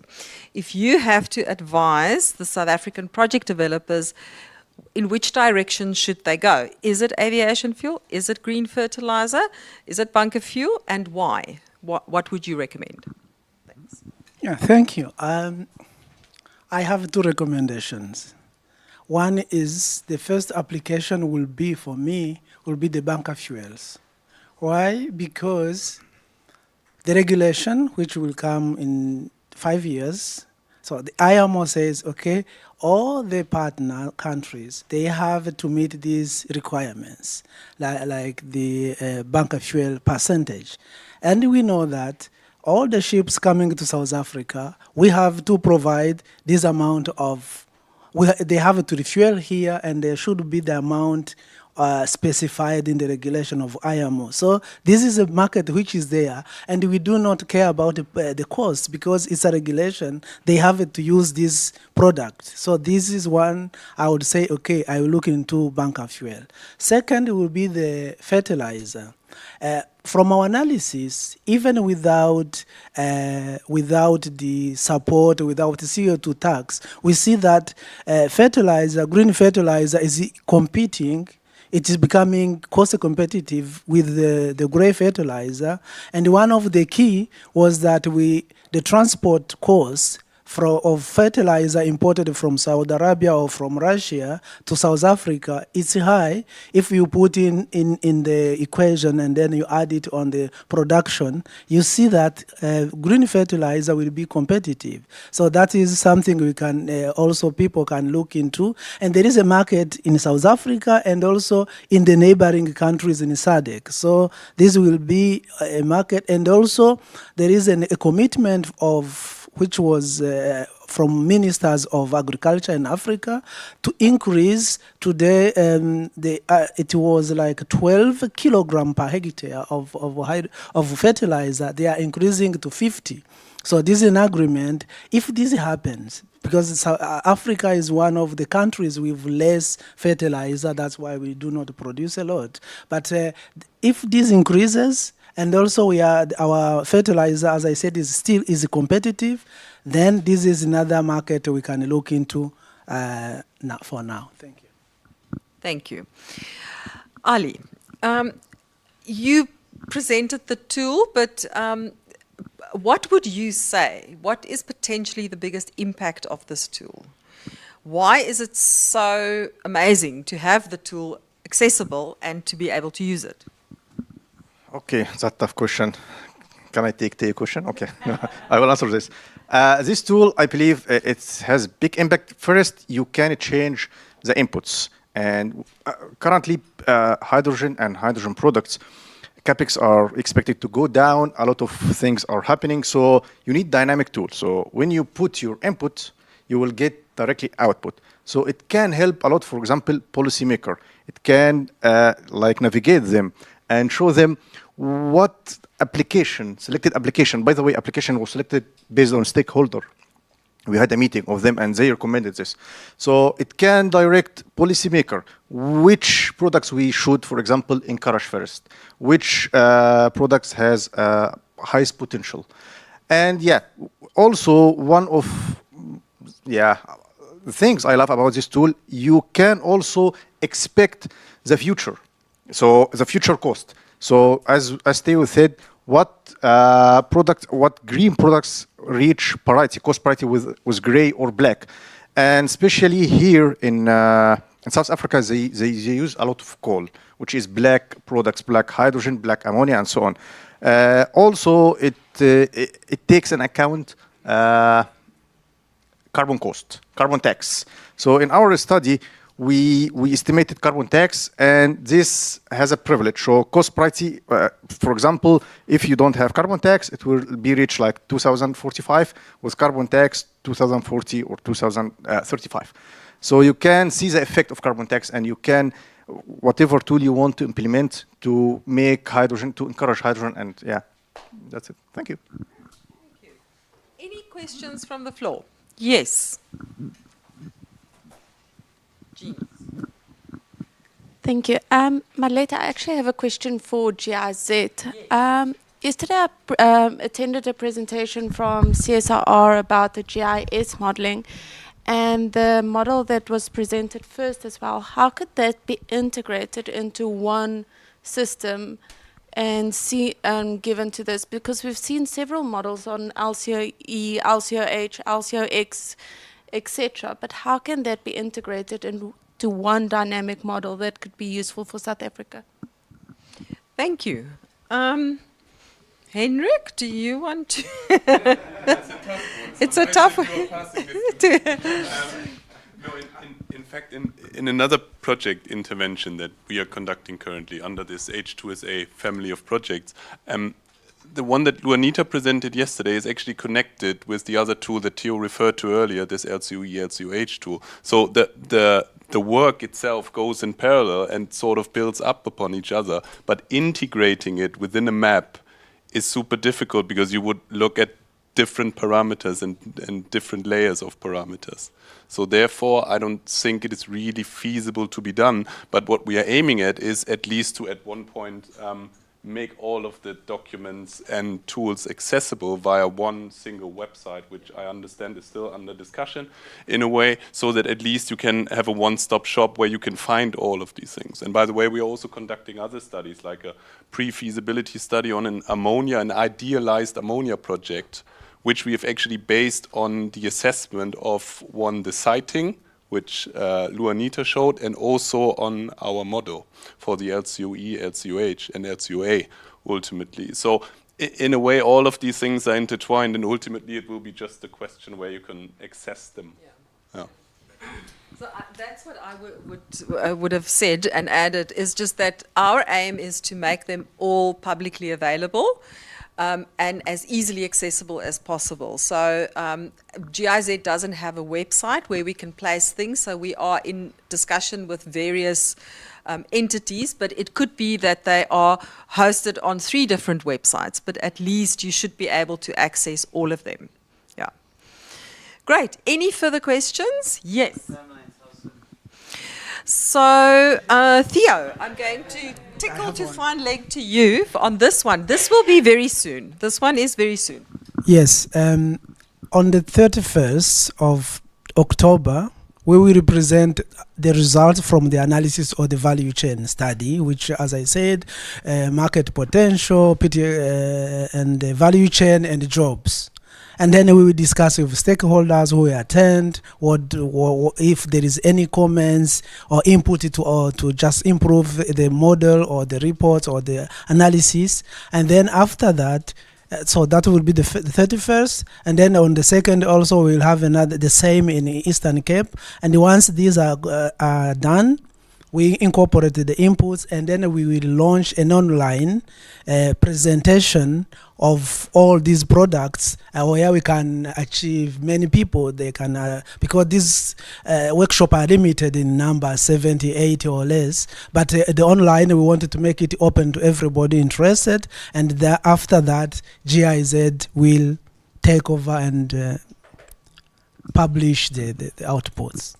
So in terms of the finance landscape report, I think we would be realistically expecting something probably within 4 to 6 weeks, because as Belinda mentioned, the contract ends, but then the report needs to be designed and everything, and sort of the same. So let's say for your light reading over the December holiday on the beach, you would have all of these. And enjoy it. And yes, for you to enjoy. A last check. Any questions? Yes, Herman. Thank you, Marlet. A very quick one from, and I'm asking as a government official that doesn't understand risk, so it's about government understanding risk. But just before I ask that, a very ironic miss here from me when you mentioned the valley of death. I thought I heard you said the value of debt. Oh, did you know? And I'm not saying anything about the link between the two. My question was whether you have an inclination or a sense of how well government understands risk as opposed to how well financiers and project developers understand risk, and the appetite of government to then step in and take on some of it, something that I feel they don't, we don't understand how to cost it, and so when we hear risk, we just run away as opposed to cost it, manage it, put in the contingencies. Yeah, Herman, it's a great question. I'm sorry you misheard me about the valley of death. But maybe it was Freudian, given the question that you now ask. I think that, this risk issue is an interesting one because, as I said, there's a multitude, and you saw on the slides, right, of risks that come with green hydrogen projects. And of course, when there's so many risks, one immediately sort of goes towards a typology, which is what you saw there. Financial, technical, etc. So the first thing is just to caution not being too restricted by the typology and to still look at all the risk. And the reason I say that, and I think the best example I can give around your question of does government understand it and can it cost it, I would suggest the answer is probably no. And I'm saying that based on renewable energy example. Yeah. So I've just done, and I mean literally, and we're not finished, but I've just been working with the City of Cape Town on its power purchase agreement. So for IPP procurement, so a PPA, power purchase agreement, is 20 years. 20-year agreements come with risks, right? And we actually, it's good timing that you asked because we had a workshop with municipalities on Thursday last week to discuss the learnings from this PPA and the risk apportionment and allocation. And it's clear that the city hasn't accepted yet what its risks are and what it has to pay for. And it's not happy, and I can say this publicly because it's now been said publicly by them, so I'm not stepping on toes here. But for example, credit support, which we saw with REAP, right? There were guarantees that went into REAP. So now because of that, and because it's a long-term agreement, project IPPs in the renewable energy example want the City of Cape Town to take some or other kind of credit support risk onto its shoulders, and it doesn't want to do that. And it doesn't want to do that because it's the only municipality of good standing in the country. So it just doesn't want to do that. But everybody, the market is looking at this going, I'm sorry, this is 20 years. We don't know that the City of Cape Town is still going to look like this in 5 years' time, never mind 10 or 20 years' time. So that's a very specific example. It's a much longer conversation than now. But I think for GIZ and others that play in the space of capacity development and supporting institutions, that would be a very good topic, is risk and risk allocation, just for while I've got the microphone. Thank you. Great. A last opportunity for a question from the audience. So if not, then I'm going to allow your parting remarks or your closing remarks. Let's dream a little bit bigger. What do you think will the conversation look like this time next year on price gap analysis, on market potential, on costing, on finance? Thanks. Yeah, next year, people, now we have products. People will look at the products, they will experience, maybe play with numbers, and also from the market, the publication of regulations, as I said, for example, IMO, all these one. Next time, I hope people will be talking about project, where can I fit in order to take maybe my share from renewables, from water desalination, because as I said, there will be, in one of the studies, we looked at the business opportunities for South African and internationals. So, and then we listed the opportunity in each value chain sub-segment. So there are all these, and then SMEs can play these. If they cooperate with the international, can go further and so on. So next time, I hope people will be talking about projects. Okay. I second Theo. I believe by next year there will be a plan, clear plan, saying where we are heading, which product we are develop first. And yeah, we're talking about project. I second Theo in this. Thanks. I'm going to dream less and probably rather answer from insights from what we saw.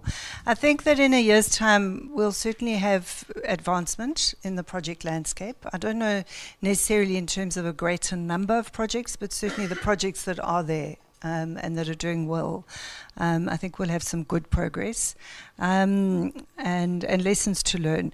In terms of the finance landscape, I think we may see a commercial bank, at least one of them, starting to invest, or at least having their products and offerings outlined, which they don't have at the moment.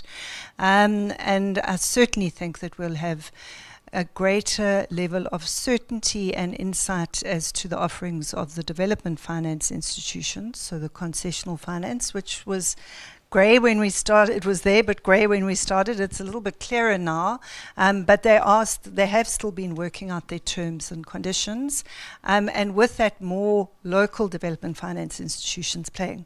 So, IDC is already playing, but Development Bank of South Africa hasn't yet been fully on board, and I think we'll see progress there. And what that means is more available to more actors in the space. Thanks. Thank you. Thanks, Belinda. Then that concludes our session. I think we are about 2 minutes over. I would like to thank you for choosing our session. I would like to thank our speakers. Thank you very much. And then lastly, you'll find a piece of paper here. It is an evaluation form. It would be great if you could fill it out, but if you don't want to, that's also okay. But there's a QR code at the bottom. If you scan the QR code, you can apply to become a member of our LinkedIn group. And that is the platform where we share all of our information. So if there's a study or an event or whatever, it's always posted on the LinkedIn group. So please join our LinkedIn group. We also have a LinkedIn page for GIZ, but that's not that important. And please become part of the community and share the results and the findings. Thank you very much and have a good afternoon further. Thank you.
That's fine.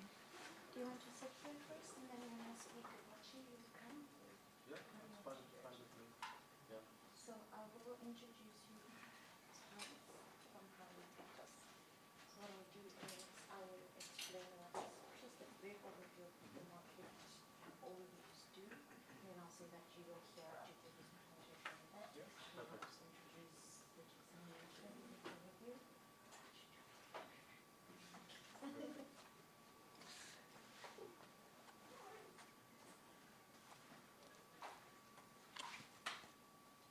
Timing was in the hall A for the first session, and the timing was so weird there. For the first two sessions, they would start 15 minutes late.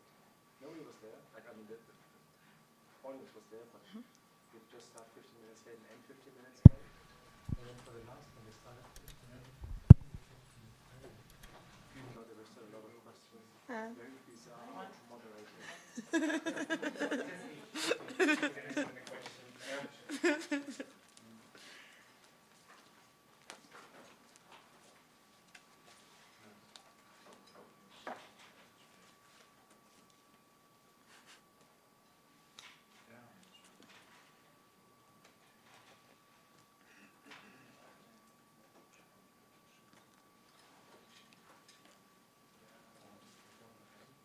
Okay.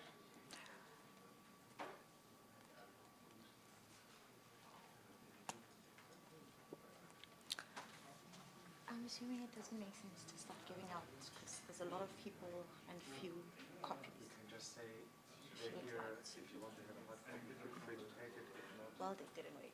Yeah. There's two. We have digital ones. Yeah.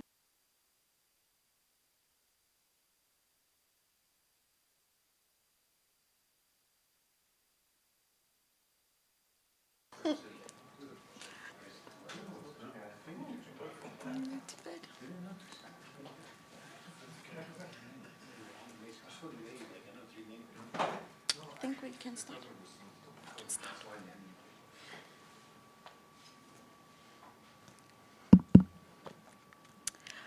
Good afternoon and welcome to our Knowledge Bits and Practice Tools session, focusing on a market overview on electrolyzers and fuel cell technologies, as well as desalination. My name is Pinky Khatebe. I'm a junior advisor at GIZ, working for the project H2SA, and we promote a green hydrogen economy in South Africa. I'm very excited but nervous to be your moderator for the day. I know this is the last stretch for the summit, so I really hope everyone will find the session fruitful and will have engaging conversations. In 2022, GIZ's H2SA project commissioned 2 studies under the private sector cooperation workstream. The first one looks at a comprehensive market overview of electrolyzer and fuel cell manufacturing, and this study is aimed to shed a light on key trends, developments, and growth prospects within this rapidly evolving industry. With me here today, I have Stephen Hoffman, who is an advisor at GIZ, and he is here to basically take us through the content of these 2 overviews. So you can no, you can come sit, and then, sorry. And then the second study looks at the green hydrogen desalination, and this study aims to provide a practical information on the inclusion of seawater desalination plants on green hydrogen and PTX projects in South Africa. The study looks at the background information on the economic, technical, legal, environmental, and social suitability of desalination plants as a water source of green hydrogen projects in South Africa. We have Rudolf Retief, who is a project engineer from Impact Water Solution. Rudolf and his team worked on this project for us, and he's here to basically take us through the study.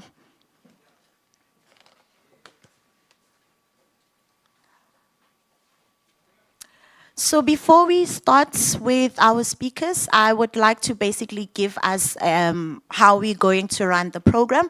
So we will have Stephen Hoffman, who's going to come in and speak about the electrolyzer and fuel cell market overviews, and this will be followed by a Q&A session. Thereafter, we will bring in Rudolf Retief to then speak about the desalination study and the tool that was developed under that study. And thereafter, we will open up the floor again to give questions and answers for that. So before I call in Stephen, Stephen is an advisor with GIZ for the project H2SA, which seeks to promote a green hydrogen economy in South Africa. His specific focus is on private sector cooperation, and before joining GIZ last year, he worked for the private sector funded consulting arm of GIZ in mining at the Democratic Republic of Congo. Over to you, Stephen.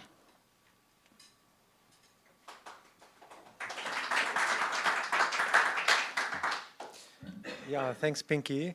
I'll keep it, can I, like this? Okay, I'll keep it fairly short because it's really just an overview and there's no point in taking you through all the content. It's more that I explain a little bit what was the purpose, why did we develop this, what are the different elements, what did we learn on the way, and then also what will be the next steps. And then, of course, Q&A, but then I think the desalination part is a lot more interactive and there's more to the content, so I'll be mindful to keep the majority of the time for Rudolf.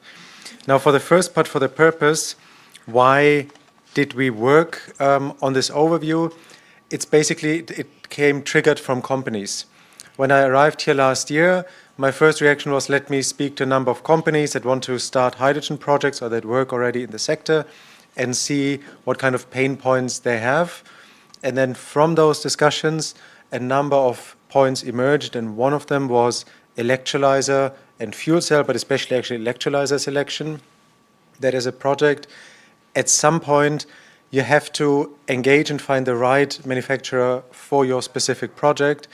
And while there's a handful of big ones that everybody knows, the market is so rapidly changing that it's difficult to find the right manufacturer or to have a good overview of the market and then based on that pick the right manufacturer for your project.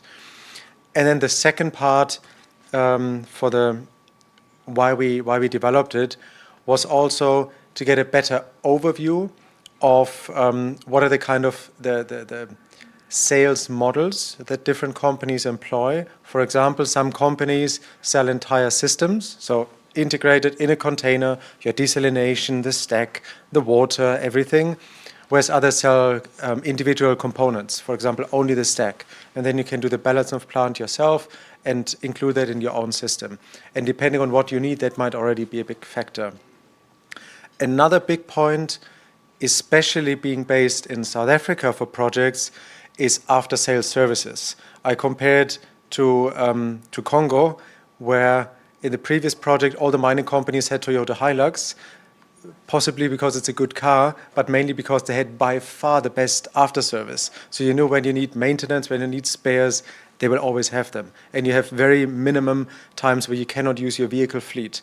And likewise here with electrolyzers, if you now buy an electrolyzer, that might be a very good product, might be good value for money, but then you find that there's zero after-sales services here, and if you have any kind of problem with it, you have a long downtime in your project, that's a massive cost. So understanding that as well already today, but also looking at the next 2, 3, 4 years, what is the strategy of different companies, of different manufacturers vis-a-vis the South African market was quite important. And then lastly, we hoped, and that hope to some extent materialized, to determine trends in the market, and especially for South Africa, and also to kickstart and understand a little bit what might be some of the pull factors for localization. The IDC in the commercialization strategy always looks at how can we localize technology production, and for us that was a very important point to understand from this study as well. Before I show 2 or 3 screenshots, there's hard copies here. We also have digital versions that we'll be happy to share with you. I think we also have a link to those. But the section, or how we organize it, is fairly short. in the beginning, we just have an overview of the different technologies.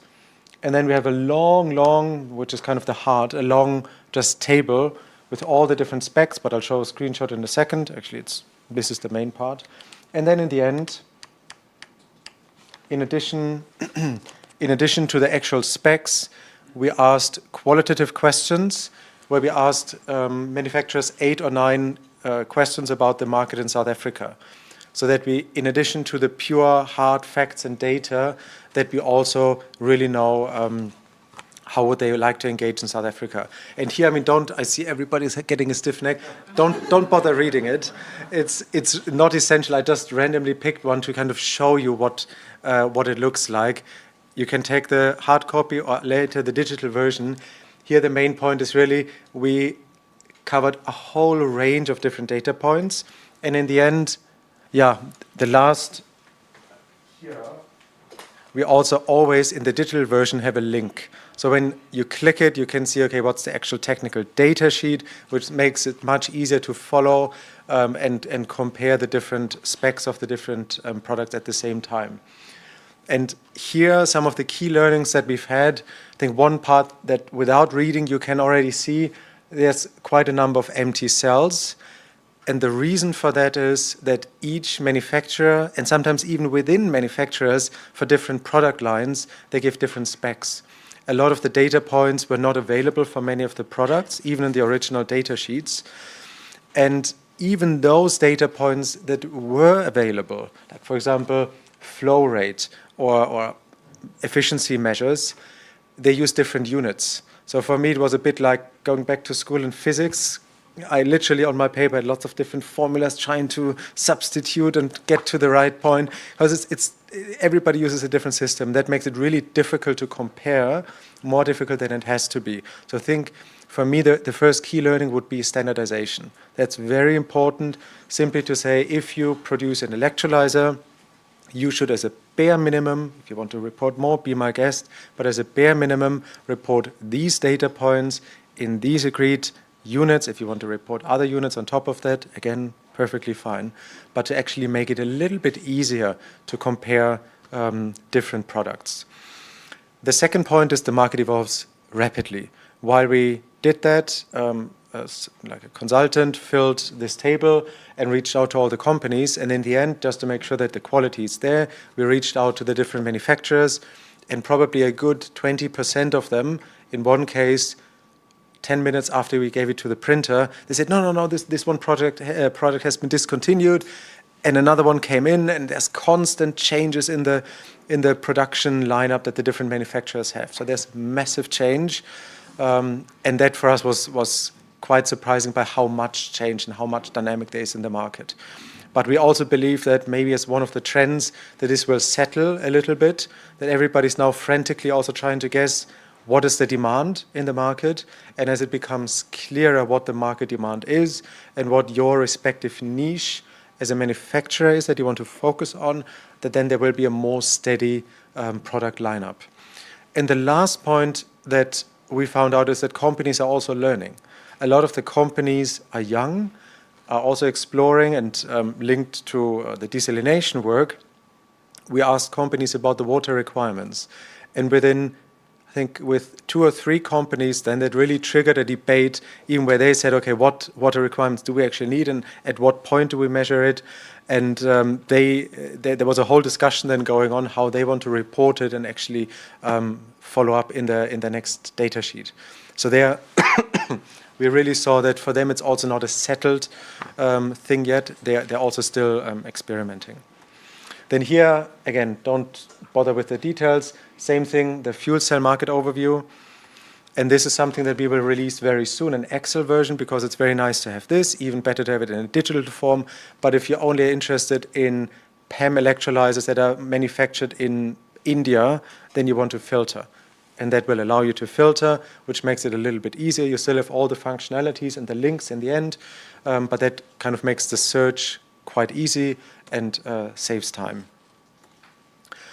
And then lastly, what are the next steps? For us, yesterday actually I reached out to the person who developed this overview for us, And he already said that he's be happy to provide an update for next year. There's a lot of changes already in the market. So in 24, we'll have a new version, which is also why immediately we put the 23 there, knowing that by the time we print it, it will be outdated.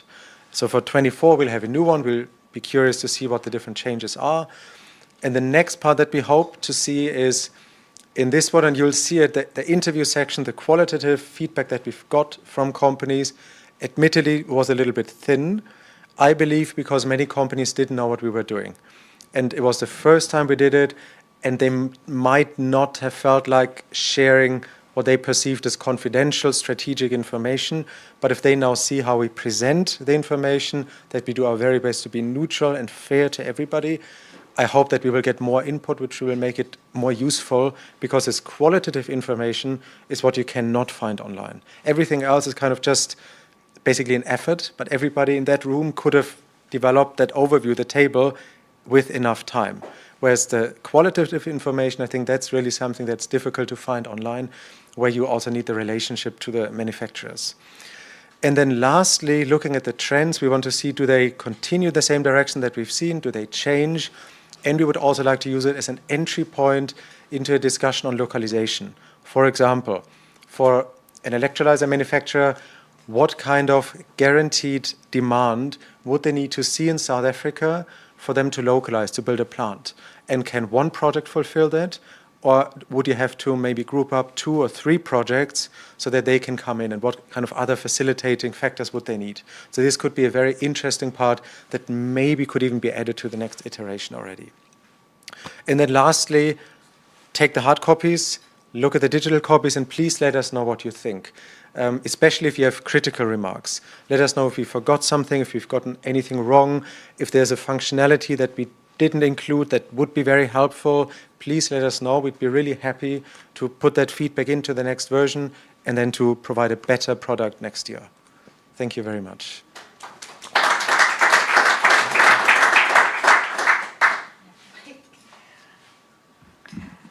Thank you very much for your insightful presentation, Stephen. I would like to open up the floor to the participants. But before I do that, I would like to say that if you have a question, please start with your name and the organization you represent, and then you can ask your question. Thank you.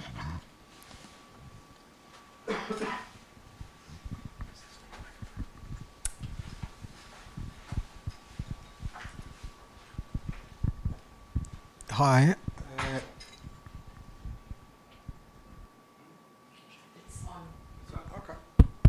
My name is Dinga Sikwebu. I work for Hendrik Bull Foundation.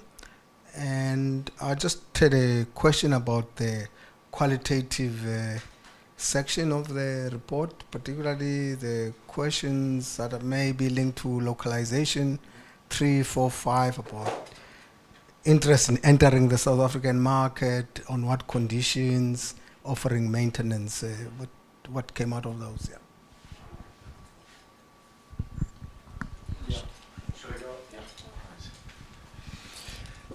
A lot of the companies, I think the majority, said that currently they do not yet have an office here, so by default then they also do not have after-sales services yet.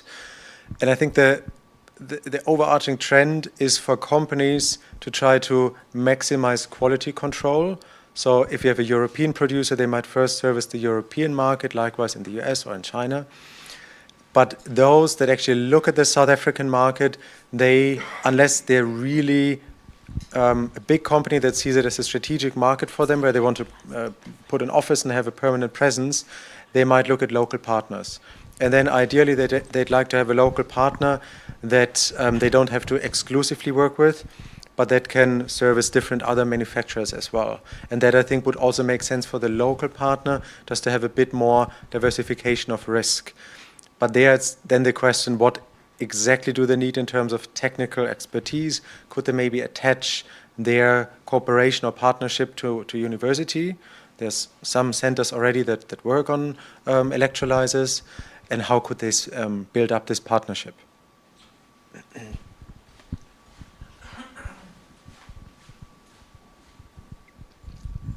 Thank you. Can I go? My name is Marius, good to see you. I work for Eastern Cape Department of Economic Development, Environmental Affairs and Tourism. Quite a long word. So we say the deed. Eastern Cape the deed. I just, on your scope of your survey, was it just global companies, or did you ever look at what South Africa per se can offer in terms of capability and so forth, in terms of that particular scope? Because I know there's a lot of companies working in this space as well, so I wasn't quite sure. Typically, microcare, they're looking at opportunities like that, so I was just wondering how far your scope went. Thank you. No, we did have a global scoping. For me, that was quite important. There's already an existing overview that only looks at European producers, but we said, no, let's look at European, North American, Asian, African producers. And also we looked at South African ones. There were two limitations. The first one was, does the manufacturer have a website?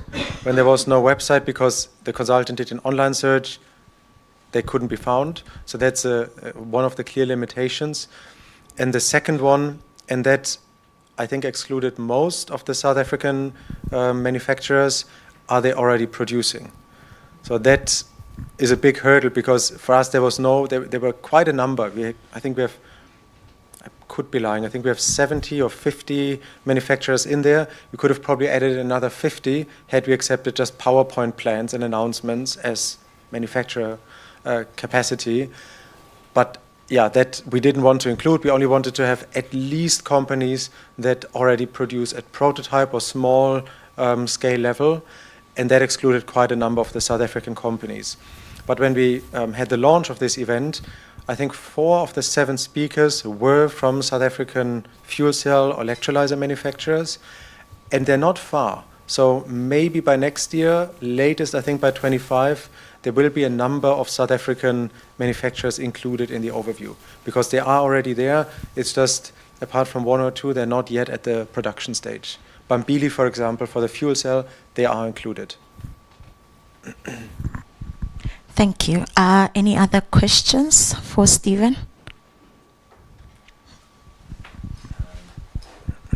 Hi, my name's Brett. I'm from Harambee Youth Employment Accelerator. In the South African manufacturers, just in terms of the concentration across the value chain, was there a particular concentration in different manufacturers? In other words, was it dominated by fuel cells or other technologies? Just trying to get a sense of the spread. It feels like it's a startup market. So yeah, it's quite balanced actually. There's, and I could be, I might not have the exact numbers now in my head, but I think there's 2, 3, 4 manufacturers on either side, fuel cell and electrolyzer, and they are typically they want to produce the full system. Now, if you look at Bambili, they are already producing today.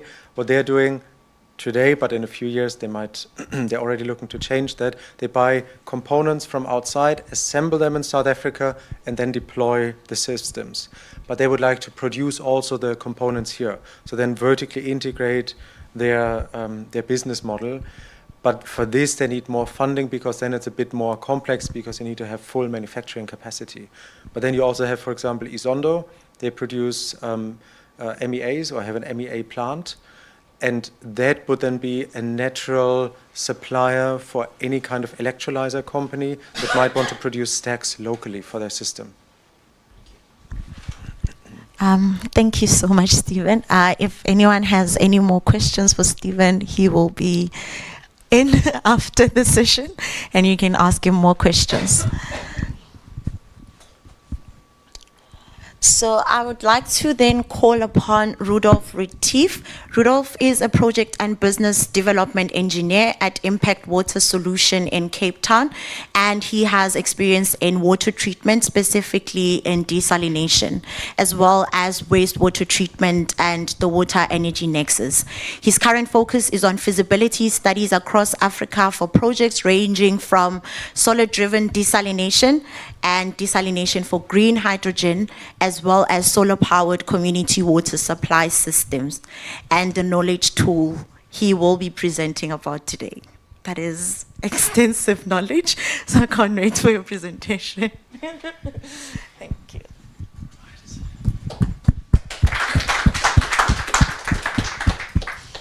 Thanks for the introduction, Pinky. It's good to be here and for an opportunity to share the work that our consortium has been doing, which consists of Impact Water Solutions, represented by myself, WML Coast Consulting Engineers, and then Anchor Environmental. So let's get started. So as you're very well aware by now, the production flow and storage and transportation and end application of hydrogen. So as companies continually design hydrogen projects, water remains a key challenge, especially in arid South Africa. And international certification schemes have started to embed sustainability criteria into project eligibility, etc. So water is, although a small, on a capex basis, desalination is estimated to be only about 0.5 to 2% of the hydrogen production cost. It's somewhat of a black box for certain developers, especially those not accustomed to water, specifically to desalination.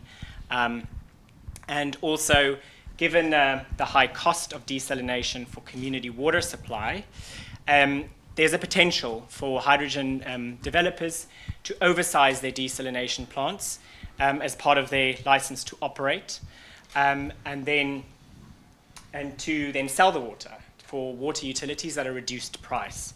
So given this and given the need, GIZ has commissioned this project, and we developed this knowledge tool, which we aptly named H2Desal. It specifically focuses on 4 ports in South Africa, although the methodology is applicable elsewhere, so it's not just limited to those. That's Richards Bay, Kucha, Saldanha Bay, and Buchu Bay. And then it's based on 3 electrolyzer scenarios. So we have 100 megawatt, 1 gigawatt, and 5 gigawatt electrolyzer scenarios, so quite large. And where possible, we've utilized ranges, especially when it comes to cost estimates, to financial modeling. And we've also utilized data from the World Bank. So, before I present some of the capabilities and the outputs of this knowledge tool, where are we currently? Just a bit of an overview, as we are not completely done yet, so I won't be presenting the tool, but just some of the outputs and the requirements at this stage. So we are finalizing a web application. We're busy. We have an Excel tool. It's a bit onerous. It's bulky. So we are actually migrating it into a web app, which will be accessed via sign-in and with database backing, etc. So quite user-friendly. Currently doing some aesthetic changes, some toggling, some user-friendly testing, etc. But we will be moving into a beta testing phase where we would need some beta testers. And so we can receive some feedback, whether that is on how the tool is utilized, the functionality, as well as maybe critiquing some of our technical assumptions. So we can feed it back, do some amendments before our final release. So this is estimated to happen around the end of the month for finalizing the web application, after which we will need some beta testers to do some of the critiquing. I believe GIZ will be facilitating that phase, if I'm not mistaken. And then we will do a final release via GIZ. So let's move to the capabilities and the outputs of this tool. So firstly, every step of this tool, it's a bit small here, but every step of this tool has instructions that leads the user. So you don't need to be an expert in water or desalination. It helps to know some of the jargon, of course, but it leads the user every step of the way. And even embedded in the instructions, there are certain outputs. In this case, when you start, there's some blueprints which indicate some specifications and measures to facilitate upscaling. So it goes through every treatment stage, explains kind of on a high level what it is, what are the types, the applicability. It also comments on the West Coast, East Coast, and the Southern Coast, some of the changes and some of the requirements that need to be looked at. So also embedded is actually your market overview. So that's downloadable. And there's some background information on cooling systems, for example, and I'll get back to that in a minute. So just as a crucial keystone to this tool is this general layout of the desalination system. So the whole tool is predicated on this, but there is a lot of flexibility in terms of user input. That was the idea. We didn't want to do something static. It's quite dynamic. So it starts off with a seawater intake, followed by the pre-treatment, followed by a first pass desalination, which is seawater desalination. Then after that, you have the option of doing a community water supply, doing solar PV cleaning, and then water supply to the offices, although that's quite a small part. Then more crucially, you have the option of an electrolyzer cooling system, which you'll have to stipulate. So electrolyzers need to be cooled, process efficiency. They degrade over time. An electrolyzer lifetime is about 8 to 10 years a stack. And in that time period, the cooling requirements about 40 to 70%. So it increases over time. So embedded in this tool is that exactly it chooses the system big enough to contain that loss in efficiency. Has a huge effect on the overall design and obviously the overall cost. So there's two types, dry cooling, wet cooling. Dry cooling, obviously no water. So that sounds like a great idea, but it's higher capex and it's high development area.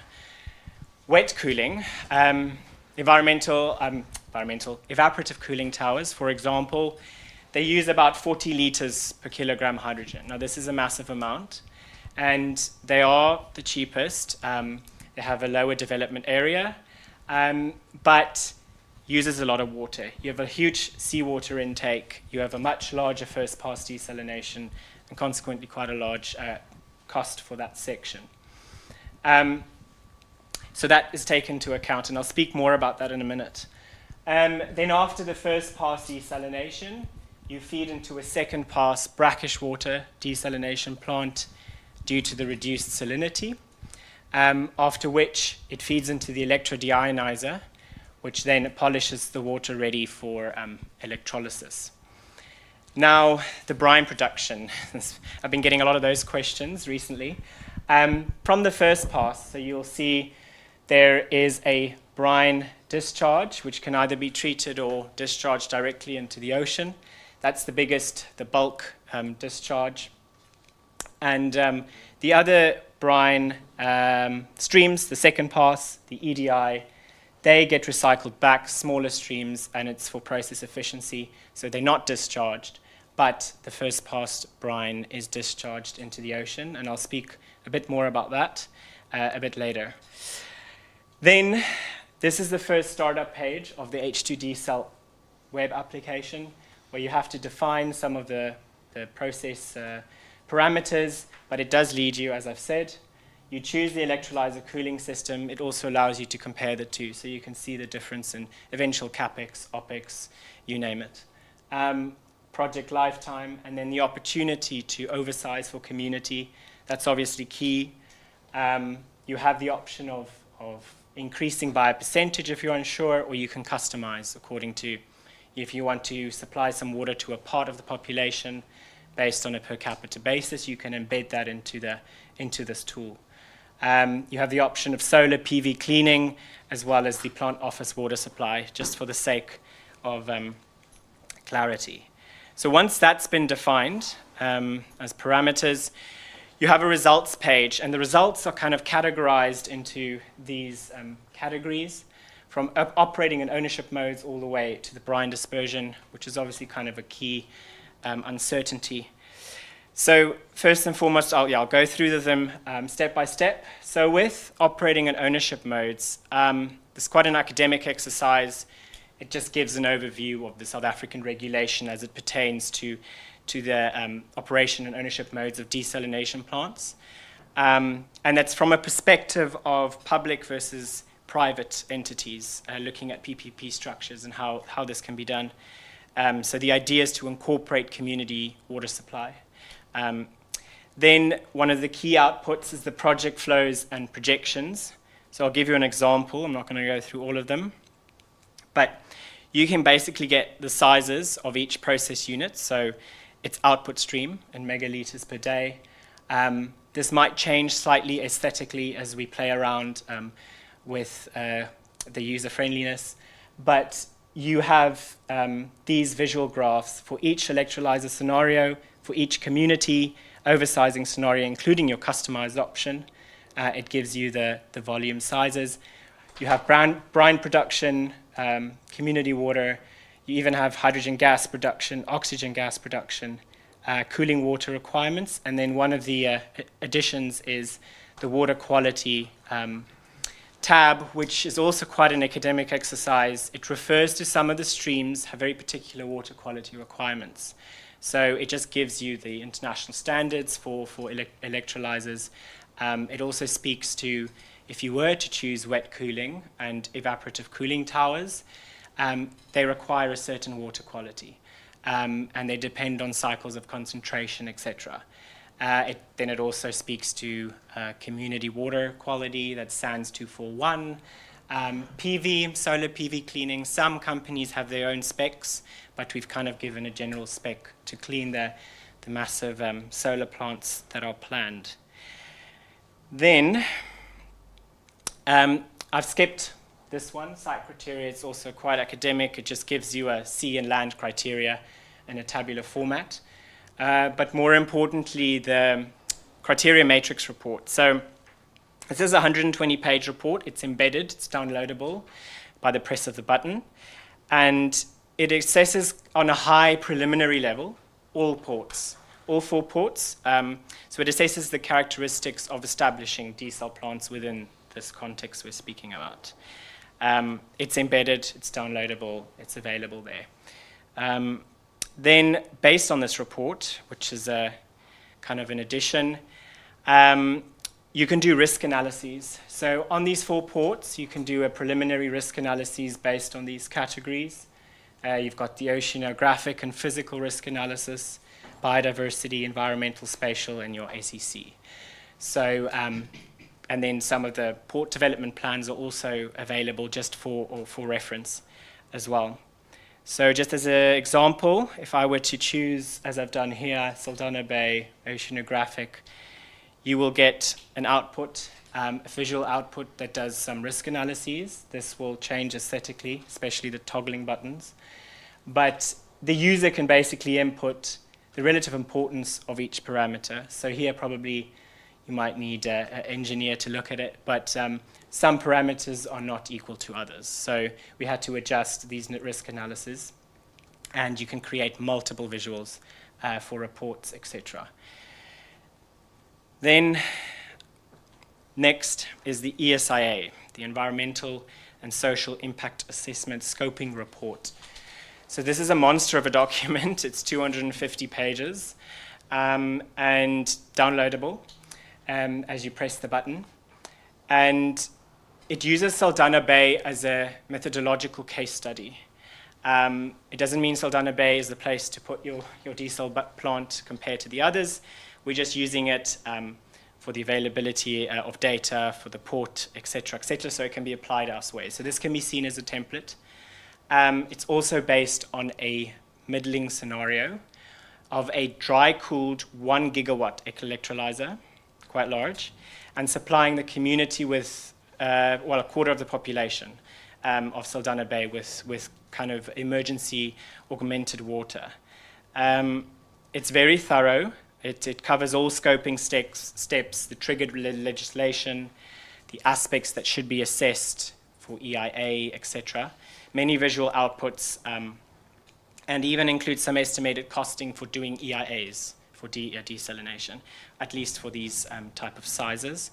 And then there's an additional section which is usually not included in reports like these. It's brine dispersion modeling, using industry standard software, so it explains the process, what parameters are required to do such modeling, etc. So then, next is the costing and finance section.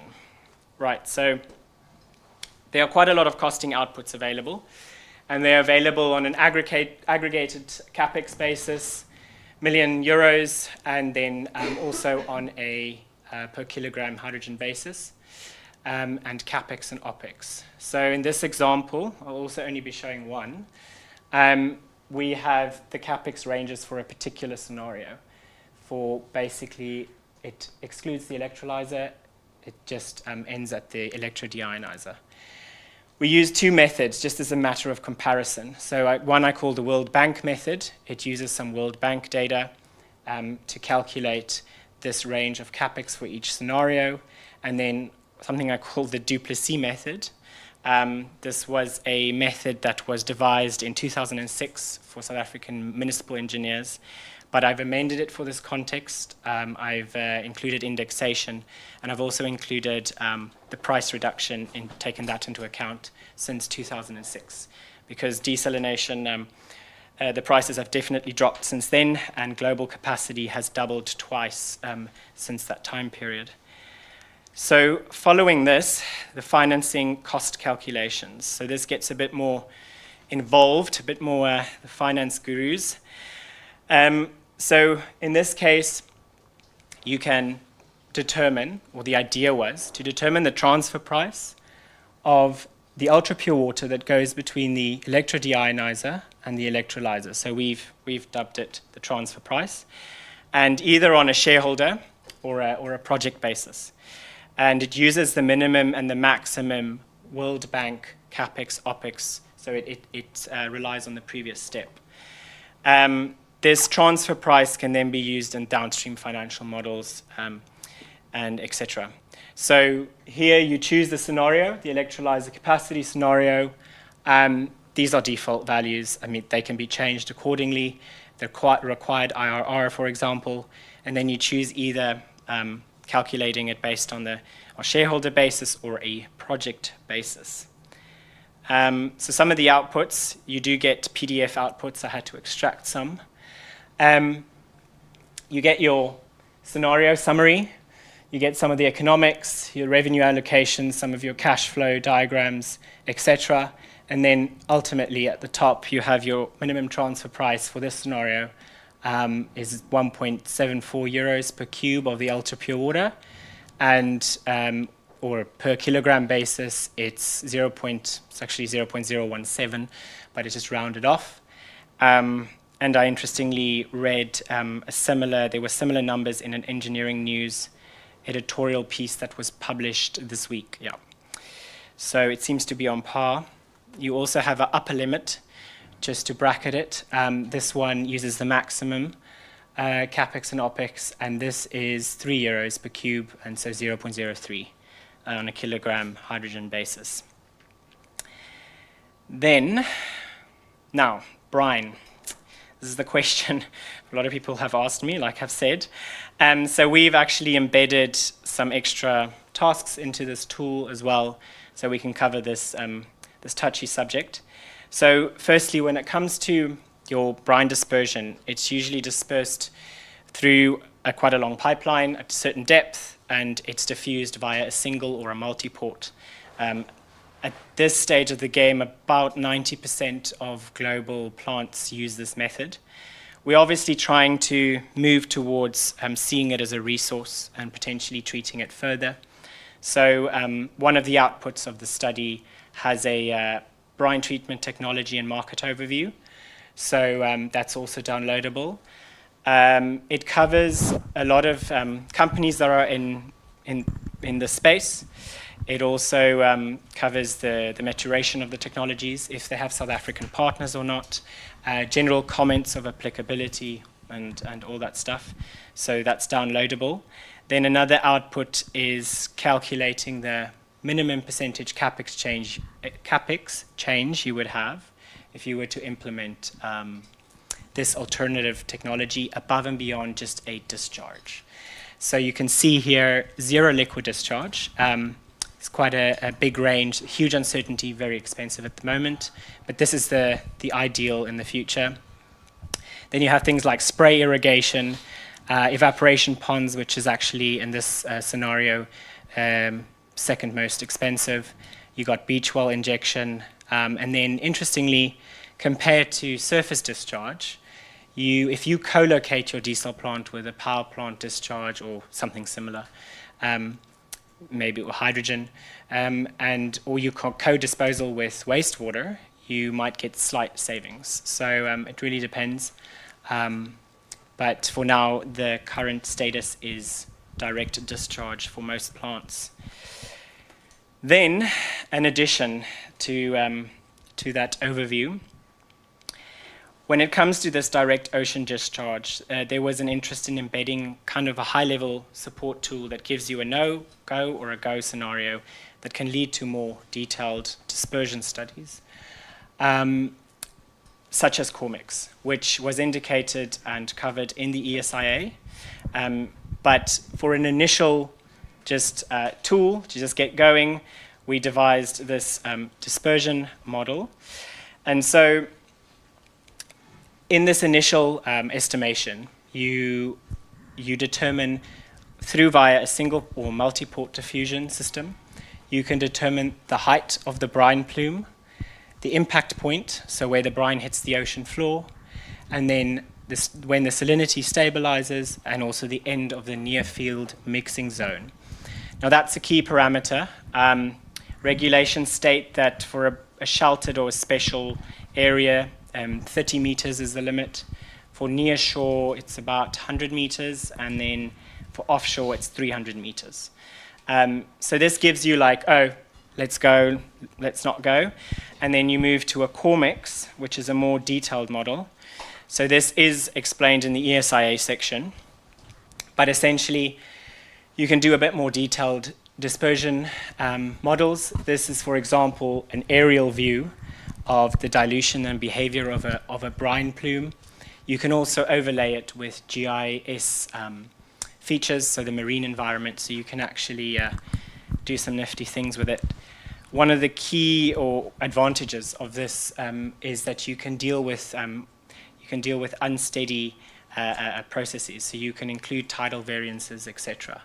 So helpful, but it needs a bit more defined parameters, etc. And ultimately, it informs the outfall design and optimizes dilution. So with that, yes, I'd like to say thanks. That's a quick overview.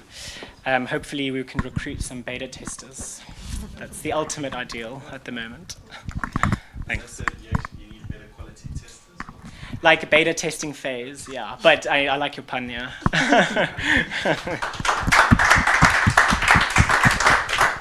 Thank you very much, Rudolf. Any questions from the participants? Are we tired?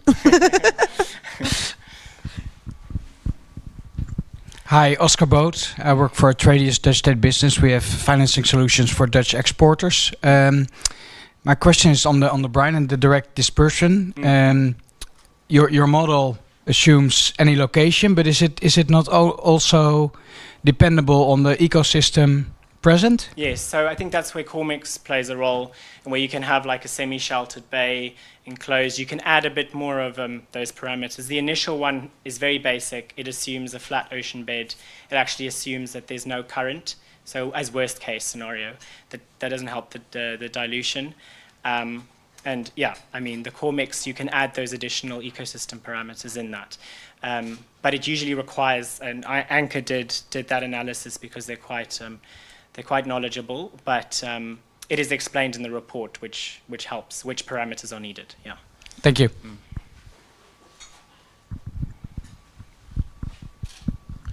For the average desalination plant, what is your how much pure water do you get out based as a percentage of your input?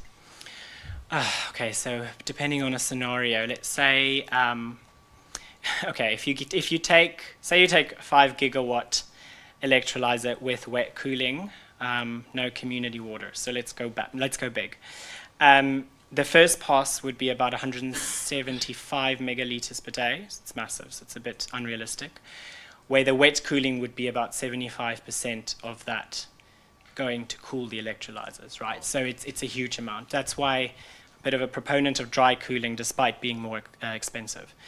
And then going to the second pass is about 25 MLD, and then you eventually end up with about So 25, much less than that, in 10 or whatever, yeah, on that range that you go through. So it's a very small percentage. So eventually you would argue with a wet-cooled system, you would have 25% of the hydraulic capacity would go to hydrogen production, 75% would go to wet cooling. So you don't really want the wet cooling, despite being a cheaper option. Yeah. Gee, that's massive amounts of water, because you're also about a 1:8 ratio of your hydrogen that's then produced from the water molecules Yes. going And so, I mean, with the smaller ones we're talking about currently, I mean, for 100 megawatt, if you go 100 megawatt dry cooling, you have a first pass of 0.7 to 1 MLD, right? So it's small. Second pass would be 0.5, and then, yeah. And think about the brine production as well, right? So there's a lot of brine going out at these large scales, which is quite problematic, yeah.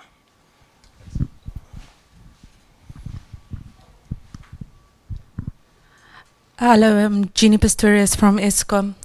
So the question is, at what point will the brine concentration influence the sea? I know dilution is the solution to pollution type thing that's here, but when will it impact it?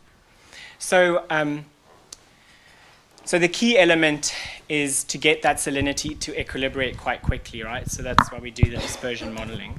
But funnily enough, recent studies in Australia, and they've done it over 7 years, they've looked at the prevalence of fish in the region of where they are dispersing brine, and it's actually increased. So it's quite an interesting finding.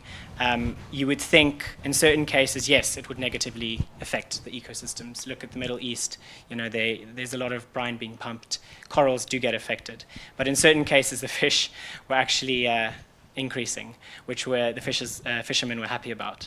But it's very context dependent and depends on, you know, if you have coral or not, etc. So I think it's looking into those kind of specificities, yeah. Any more questions? Please do. And yeah, I should have probably spotted that when you showed it to us before, but the zero liquid discharge is double the cost, which sounds a lot and is a lot if you just have your desalination plant. But if you look at the cost, I think you showed it was 2 cents in the lower scenario and 3 point something cents in the higher scenario. So if you double that, that's an impact of 2 to 3 cents for your kilo of hydrogen, which you currently sell for 4 to 6 euros. And if you can then slap a label on your green hydrogen that it's green and zero liquid discharge for 0.1 or 2% of your total cost, it's not that much, actually. Yeah, that's a good point. Yeah, very good point. Good to think about, actually. Thank you. Any other comments, questions for Rudolf? Okay, thank you so much, Rudolf. Thanks.